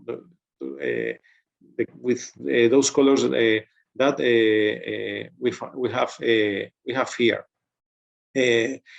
And this is important because it's a qualitative evaluation, as I will explain with more detail now. So if you have never seen the Sustainable Development Reports, the calculation starts with the analysis of the indicators associated to each sustainable development goal. No? The Africa SDG dashboards aggregate indicators ratings for each SDG, estimating the average of the two variables on which a country perform worse. To this end, the indicators values are first rescaled from 0 to 3, where 0 corresponds to the lower bound, 1 to the value of the threshold between red and orange, 2 to the value of the threshold between yellow and green, and 3 to the upper bound. And depending on the values of the indicator, it's indicating on the dashboard if the sustainable development goal has been reached with a green point, if challenges remain with a yellow point, or if challenges are significant with an orange point, or if challenges are gray, the red point. Sorry.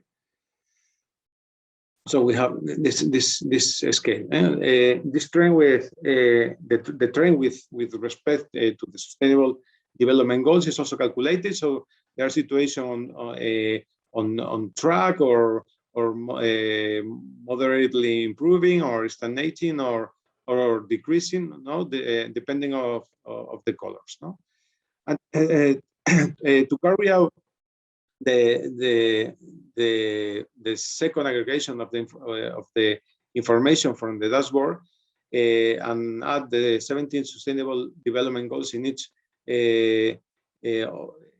of the 4 dimensions of sustainability, we have done the same process. That is, these points and arrows have been transformed into numerical values, so that higher values are always better positions in terms of progress and trends. Obviously, it's a very general analysis that simply provides a first impression of the dimensions of sustainability in which each country presents the worth or the better situation or the most or less challenges. It does not take into account the possible dispersion of the values of the sustainable development goals that are included in a certain dimension, and that simply groups by calculating an average value of evaluation that are qualitative in origin, although they come from quantitative values such as the indicators are. So the question is if it's possible to aggregate, make an aggregation of African countries with similar situations and trends according to each dimension of sustainability. So once the qualitative assessment of its country were aggregated according to its environmental dimension, we found interesting to do this aggregation. No? To do this, we have applied a cluster analysis, taking the data from the Sustainable Development Specific report on Africa, and incorporating for the cluster analysis their joint similarity in the variables situation and trends. And the following slides show the results of each country according to each dimension of sustainable development, after having added the qualitative evaluations of the sustainable development goals that we have associated with each dimension. For instance, in this slide, we have the cluster of African countries based on social sustainable development goals. And with the cluster analysis, we have these groups, these clusters. The first, this is the best and the worst group. And you can see that the situation is, or the current situation is in orange, and this means that these countries have significant challenges, but they are moderately improving their situation. And in the second group, we have in the second and in the third group, we have countries with major challenges, but in group number 2, they are stagnating or even moderately improving. No? But the difference between group 2 and 3 is that those countries are stagnated. No, they are not improving. We have also we have these maps here, and you can see those social disaggregation of social development goals in each country, and the clusters, the groups that we have done with those similarities. So countries with, you have in dark green the countries with the best situation. Is not good, but is the best situation, and with the countries with the worst situation in social SDGs. In this slide, we have the cluster with the economic sustainable development goals, and in this case we have three groups. In these groups, we have 3 groups with significant challenges: group 1, 2, and 3. And in this case, they are improving, moderately improving. In this group, they are improving, but at a lower rate. This group has major challenges, but they are improving. So we can consider that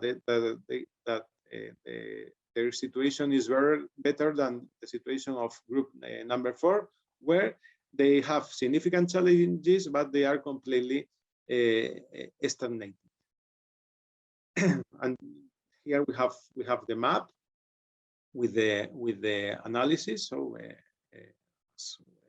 we have seen in the previous map, dark green means that they are better than light green or even gray, or even a white. Gray means that there are no values for those countries. Then we have the cluster with ecological SDGs, and in this case we have this situation. We have here countries. Both in all the groups are. All countries have significant challenges, but those values are a bit higher, And in those cases, they are closer to zero. So they have a worse situation, and they have the trend is stagnated.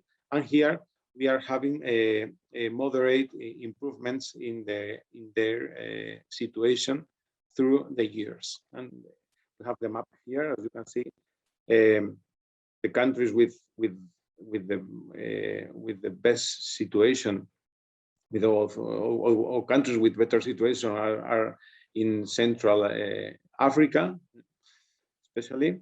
And finally, we have the institutional sustainable development goals. And okay, and in this case, we have five groups. They have countries, African countries have significant challenges in terms of institutional sustainable development goals.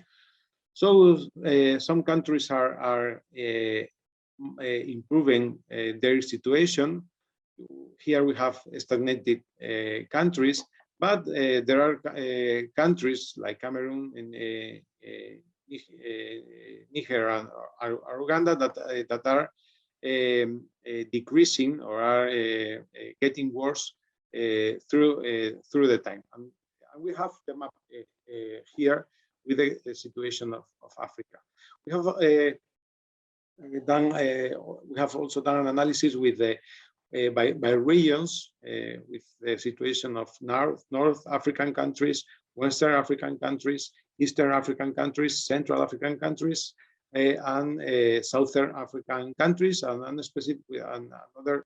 We have done a focus in the Sahel region, and in this case, we have North African countries. As you can see, the situation is better in terms of social and economic sustainability. They have significant institutional challenges, and their problems are problems with ecological or environmental sustainable development goals. In the case of Western African countries, the better situation is the situation of ecological or environmental sustainable development goals. Situation is not very bad in economic SDGs, but they have problems with social and institutional goals. In case of Eastern African countries, situation is not very bad in ecological terms, but they have very important problems, important economic and institutional problems according to the SDG indicators. Here we have the situation of Central African countries. As you can see here, we have analyzed through different reports of United Nations where is the origin of the problems, and we have analyzed the 4 dimensions we have applied for the analysis. And in this case, in the case of Central African countries, we had a quite good situation in terms of environmental or ecological SDGs, and but we have important social and institutional problems. No? And this is the situation of Southern African countries with a social situation that you know, and the main challenges are in terms of economic and environmental sustainable development goals. And here we have the situation of the Sahel region with not a bad situation in ecological terms, but important challenges, important social and economic and institutional challenges. So what is the conclusions that we have from this analysis is that countries with best prospects in terms of global sustainability, according to the Sustainable Development Goals, are those in the north of the continent, or even in the south. Is not bad. North and south are in a good position to achieve social and economic sustainable development goals. In the ecological sustainable development goals, Central African countries present a better situation than other African countries. And in the institutional SDGs, countries in the south, north, and west of Africa have a quite good situation. Central Eastern and Sahelian countries have great governance challenges, and another important question is that there are countries with great difficulties in at least 3 of the dimensions of sustainability. For instance, Angola and Mozambique. Okay, thank you. Okay, I stop my presentations. If I don't know if there are questions, not to my presentation necessarily, but the other, 2 other speakers that we have had in the sessions. Okay, because I know that we are out of time. So, okay. In this case, thank you for your interesting and inspiring presentations. Merci pour vos interesantes presentations, and see you tomorrow in the Congress. Amen. Ah, yes, Agustin is here. Yes, I gave you the floor, but Agustin, are you there? Oui, je suis là. Oh, okay. Oh, pardon, parce que je vous donne la parole. Oui, je suis sorti. Oui, je suis sorti un peu pour me soulager, puis je suis revenu quand vous étiez déjà une autre personne. Oh, ok. Oh, pardon. Ok, pardon. Alors, Agustin, pardon. Ok. Ok. Vous pouvez partager l'écran, oui. Oui.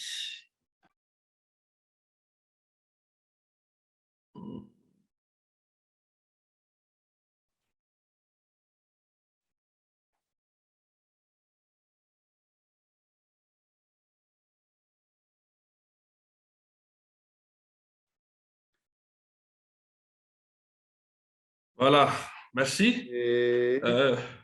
Je pense que vous me suivez. Oui, maintenant, oui. OK. Oui, je vais parler de la gouvernance. Le thème, c'est la gouvernance locale et consentement à payer pour les services environnementaux par les artisans miniers de Roubaïa. Roubaïa, c'est une agglomération, une carrière minière dans le territoire de Massissi, en République démocratique du Congo, dans la province du Nord Kivu, à l'est. On y travaille, on y exploite les minerais, surtout le coltan, le manganèse, le cassitérite, etc. C'est là que nous avons fait un peu cette étude-là. Le plan pour la présentation, nous avons l'introduction, la méthodologie, les résultats de discussion et la conclusion. En fait, la durabilité des ressources naturelles était déjà dans la problématique posée par l'économiste Marshall quand il a parlé des problèmes d'externalité, et par Pigou quand Pigou préconise que l'internalisation des externalités doit passer par certains mécanismes comme la taxe pigouvienne. C'est depuis longtemps donc qu'on s'intéresse aux externalités quand il s'agit de l'exploitation des ressources naturelles. Alors, les caractéristiques essentielles de l'externalité sont telles que l'externalité est involontaire et non contrôlée. Et involontaire parce que ce qui crée les externalités, c'est en travaillant, en exploitant les ressources, parce qu'ils recherchent un peu la survie, mais d'une façon involontaire, ils produisent des externalités par rapport à d'autres personnes. Et que donc, Roubaïa, qui est un site d'exploitation de ressources minières, se voit avec deux types d'activités, l'activité minière et l'activité d'agriculture et l'élevage. Et que donc, les deux activités sont, je dirais, en confrontation parce que l'activité minière crée des externalités à l'activité agricole. Et ces externalités sont plus négatives.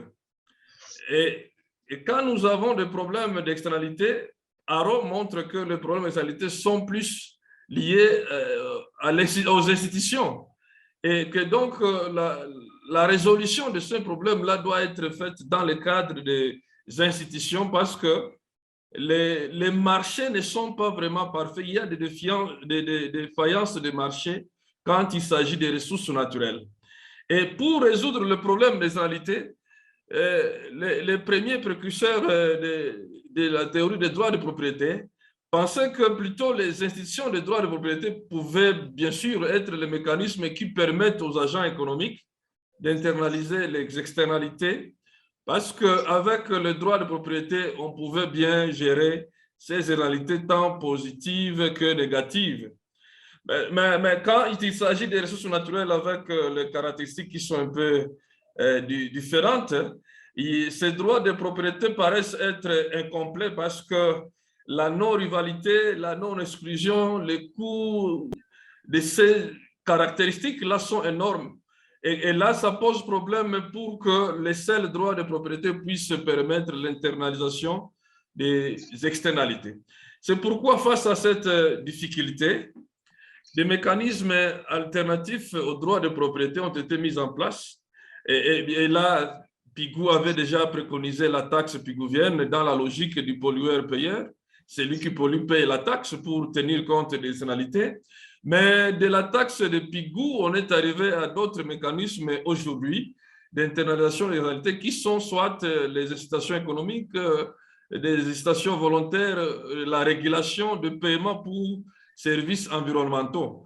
Mais les mécanismes actuels, pour être bien appliqués et être efficaces, ça demande que le consentement ou l'acceptation par la population soit là. Il faut que la population accepte effectivement de participer à cette internalisation par ces mécanismes-là. Et parmi ces mécanismes, le paiement pour services environnementaux a émergé comme un instrument innovant qui aide bien sûr à proposer des politiques alternatives qui incitent mieux à la conservation de la nature. Et ces mécanismes ici méritent que la population puisse accepter dans la logique du bénéficiaire-payeur. Parce qu'à Roubaïa, les artisans miniers qui exploitent les carrières minières, qui exploitent les coltans, ils détruisent la nature, ils créent des externalités négatives, mais ils sont à la fois destructeurs de la nature, mais aussi victimes, parce que la destruction de la nature pose problème quand il s'agit de la fourniture de services environnementaux qui sont bénéfiques pour tout le monde. Que l'on soit auteur de l'externalité négative ou pas, on bénéficie quand même de services environnementaux. Et que donc, c'est dans cette perspective-là que, en réponse à ces externalités, il y a des ONG, organisations non gouvernementales, il y a des organisations de la société civile, il y a même les associations de ces artisans miniers qui sont dans la logique de pouvoir réparer ou maintenir, ou je ne sais pas, recréer encore des tissus de la nature détériorés par l'exploitation minière, et ils mènent des actions dans le sens d'entretien des ressources naturelles. Mais ils doivent avoir des moyens. C'est dans cette logique que les trésors artisanaux de Roubaïa sont des bénéficiaires qui participent ou qui peuvent participer à ces actions-là avec la contribution pécuniaire, avec les contributions de l'argent. C'est que la réflexion que nous présentons aujourd'hui a comme objectif, de connaître les facteurs qui peuvent influencer ce consentement-là à payer pour les services environnementaux par les artisans de Rubaya. Et ici, on va insister plus sur les facteurs de la gouvernance locale. Et cette gouvernance locale, nous voyons plus l'appartenance à l'association, la taille de l'association, la participation à la conception des règles, la sanction et la confiance. Ces artisans miniers sont organisés en association parce que la loi même du pays, en ce qui concerne le code minier, impose que ceux qui sont des artisans, ceux qui exploitent de façon artisanale les carrières minières puissent se réunir en association pour un peu voir comment on peut cadrer l'exploitation et respecter certaines normes d'exploitation pour ne pas nuire à l'environnement. Et c'est comme ça que, cherchant à identifier les facteurs qui influencent le consentement, méthodologiquement, nous avons utilisé la méthode de sélection de Heckman qui nous a permis un peu de voir quels sont les facteurs qui influencent la probabilité d'accepter.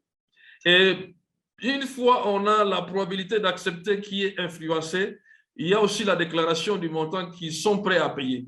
Ils consentent à payer pour les services environnementaux, mais aussi ils déclarent les montants qu'ils sont prêts à payer pour un peu l'entretien de l'environnement qui est détruit par l'exploitation minière. Et nous avons effectué effectivement une enquête auprès de 417 creuseurs artisanaux. À partir de ces 417 creuseurs, nous avons essayé de pouvoir récolter les données et les données qui ont été effectivement analysées. Et les résultats sont dans ce tableau. Il ressort que parmi les variables qui sont significatives, autrement dit, les variables qui influencent les consentements à payer, et là vous voyez l'équation de sélection, nous avons le fait d'être membre ou l'appartenance à l'association, membre ASOS. Il y a les sanctions, la sanction qui a été aussi significative. Il y a le revenu principal de l'artisan minier et la possession des actifs agricoles et le fait d'avoir une activité secondaire d'agriculture qui est aussi significative. Mais il y a aussi les activités d'élevage. Quand on est à la fois creuseur minier, mais on a aussi une activité d'élevage parce que Massissi, c'est un milieu où depuis longtemps était réputé par l'activité d'élevage. Et c'est après que l'on a découvert des gisements qu'il y a eu effectivement une migration vers l'activité minière, mais on continue toujours à posséder des fermes et à faire des activités d'élevage. Et il se remarque que pour déclarer les montants dans l'équation substantielle, une fois on a accepté, les montants déclarés dépendent aussi où il est influencé par le nombre d'enfants que l'artisan possède et la taille de l'exploitation agricole comme la surface des champs. Il y a aussi les activités secondaires d'élevage qui influencent le niveau du montant qu'on est prêt à payer pour maintenir l'environnement détruit par l'activité.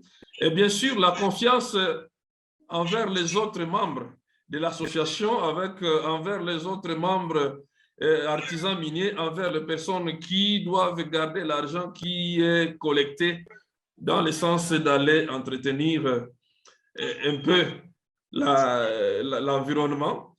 La religion protestante est aussi significative, mais avec un effet négatif. Plus nous avons vu que quand on est de la religion protestante, on a tendance à proposer un montant qui est faible pour participer à cet entretien-là. Et que donc, ce résultat, nous voyons que les facteurs comme appartenance à une association influencent les creuseurs à consentir à payer. Et ces résultats racontent l'argument soutenu par Ostrom et même Mioto, qui affirme que le groupe ou l'association facilite une homogénéité culturelle et de pratiques de réciprocité entre les membres et qui développe un certain comportement en faveur de la protection des ressources naturelles.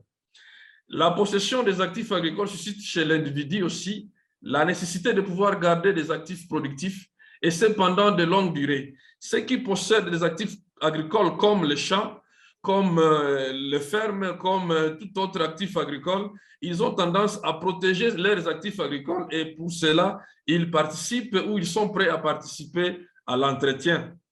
Et nous avons aussi que la taille du champ ou la surface du champ, la surface de la ferme, influence positivement le consentement à payer. Ceux qui ont plus de tandis comme de champs, comme de fermes, ils sont plus supposés ou ils sont plus prédisposés à payer ou à participer à l'entretien de l'environnement qui est détruit par l'activité minière.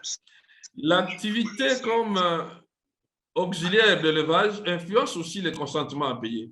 Mais aussi, il ne faut pas oublier que la sanction, parce que dans la sanction, il y a la sanction qui est prévue si on ne participe pas aux activités prévues par les associations. Et les associations d'artisans miniers prévoient qu'il faut pour le reboisement et pour ça, on a besoin de l'argent. Et que donc, plus on a peur d'être sanctionné, plus on participe aux actions de protection de la nature, en payant bien sûr pour les services environnementaux. Le revenu principal, il est aussi significatif, mais il a un effet négatif. Plus le revenu augmente, c'est-à-dire le revenu issu de l'activité minière, plus l'individu a tendance à ne pas participer à l'entretien. Parce que j'ai remarqué que ceux qui ont moins de revenus, ils sont plus riverains, et que donc les riverains ont tendance à vouloir protéger la nature que ceux qui sont éloignés, parce que ceux qui ont le revenu élevé sont considérés comme des riches. Ils habitent loin des carrières minières, loin des villages de Rubaya, et pour eux, réparer les tissus détruits par l'activité, ce n'est pas un problème. Ils peuvent ne pas payer. Donc, ces résultats sont en contradiction avec les attentes, parce que nous attendions à ce que le revenu élevé puisse influencer ces consentements à payer. Et le nombre d'enfants que l'artisan possède, ce nombre-là influence positivement. Plus les artisans miniers avaient les enfants, plus ils avaient la probabilité ou la tendance à participer en payant à l'entretien de l'environnement qui est détruit par l'activité minière. Et que donc, nous voyons aussi que la confiance est un élément pour que les individus ou les artisans miniers puissent participer à l'entretien de l'environnement, à payer des montants qui sont élevés pour favoriser l'amélioration des ressources environnementales et maintenir la fourniture des services que ces ressources rendent à l'humanité. La religion protestante, comme nous avions dit, bon, on n'a pas compris pourquoi, parce que les signes associés à la religion montrent que l'effet est négatif. Autrement dit, la probabilité de ne pas participer au paiement des services environnementaux est augmentée lorsque les enquêtés étaient des religions protestantes. Mais on n'a pas trouvé des explications pour ça. Peut-être que dans les prochaines recherches, on peut le faire. Alors, en conclusion, nous pensons qu'il ressort de ces résultats que certains facteurs de gouvernance locale ont une influence sur le comportement d'internalisation des externalités par les créateurs artisanaux de la mine de Rubaya. Et ceci montre que lorsque, du point de vue des institutions locales, lorsqu'on est membre des associations, la taille ou le nombre de membres de l'association, la confiance, les sanctions, ces éléments influencent le consentement à payer et les montants même qu'on est prêt à payer pour participer à cette activité d'amélioration de l'environnement. Nous vous remercions.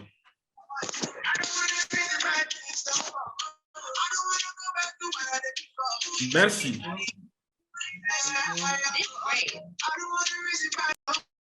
Okay, thank you. Thank you for your presentation. Is there any question? Any last question? Because we are completely out of time. Okay, thank you very much, everybody, and see you tomorrow in the next session of the Congress. Thank you very much.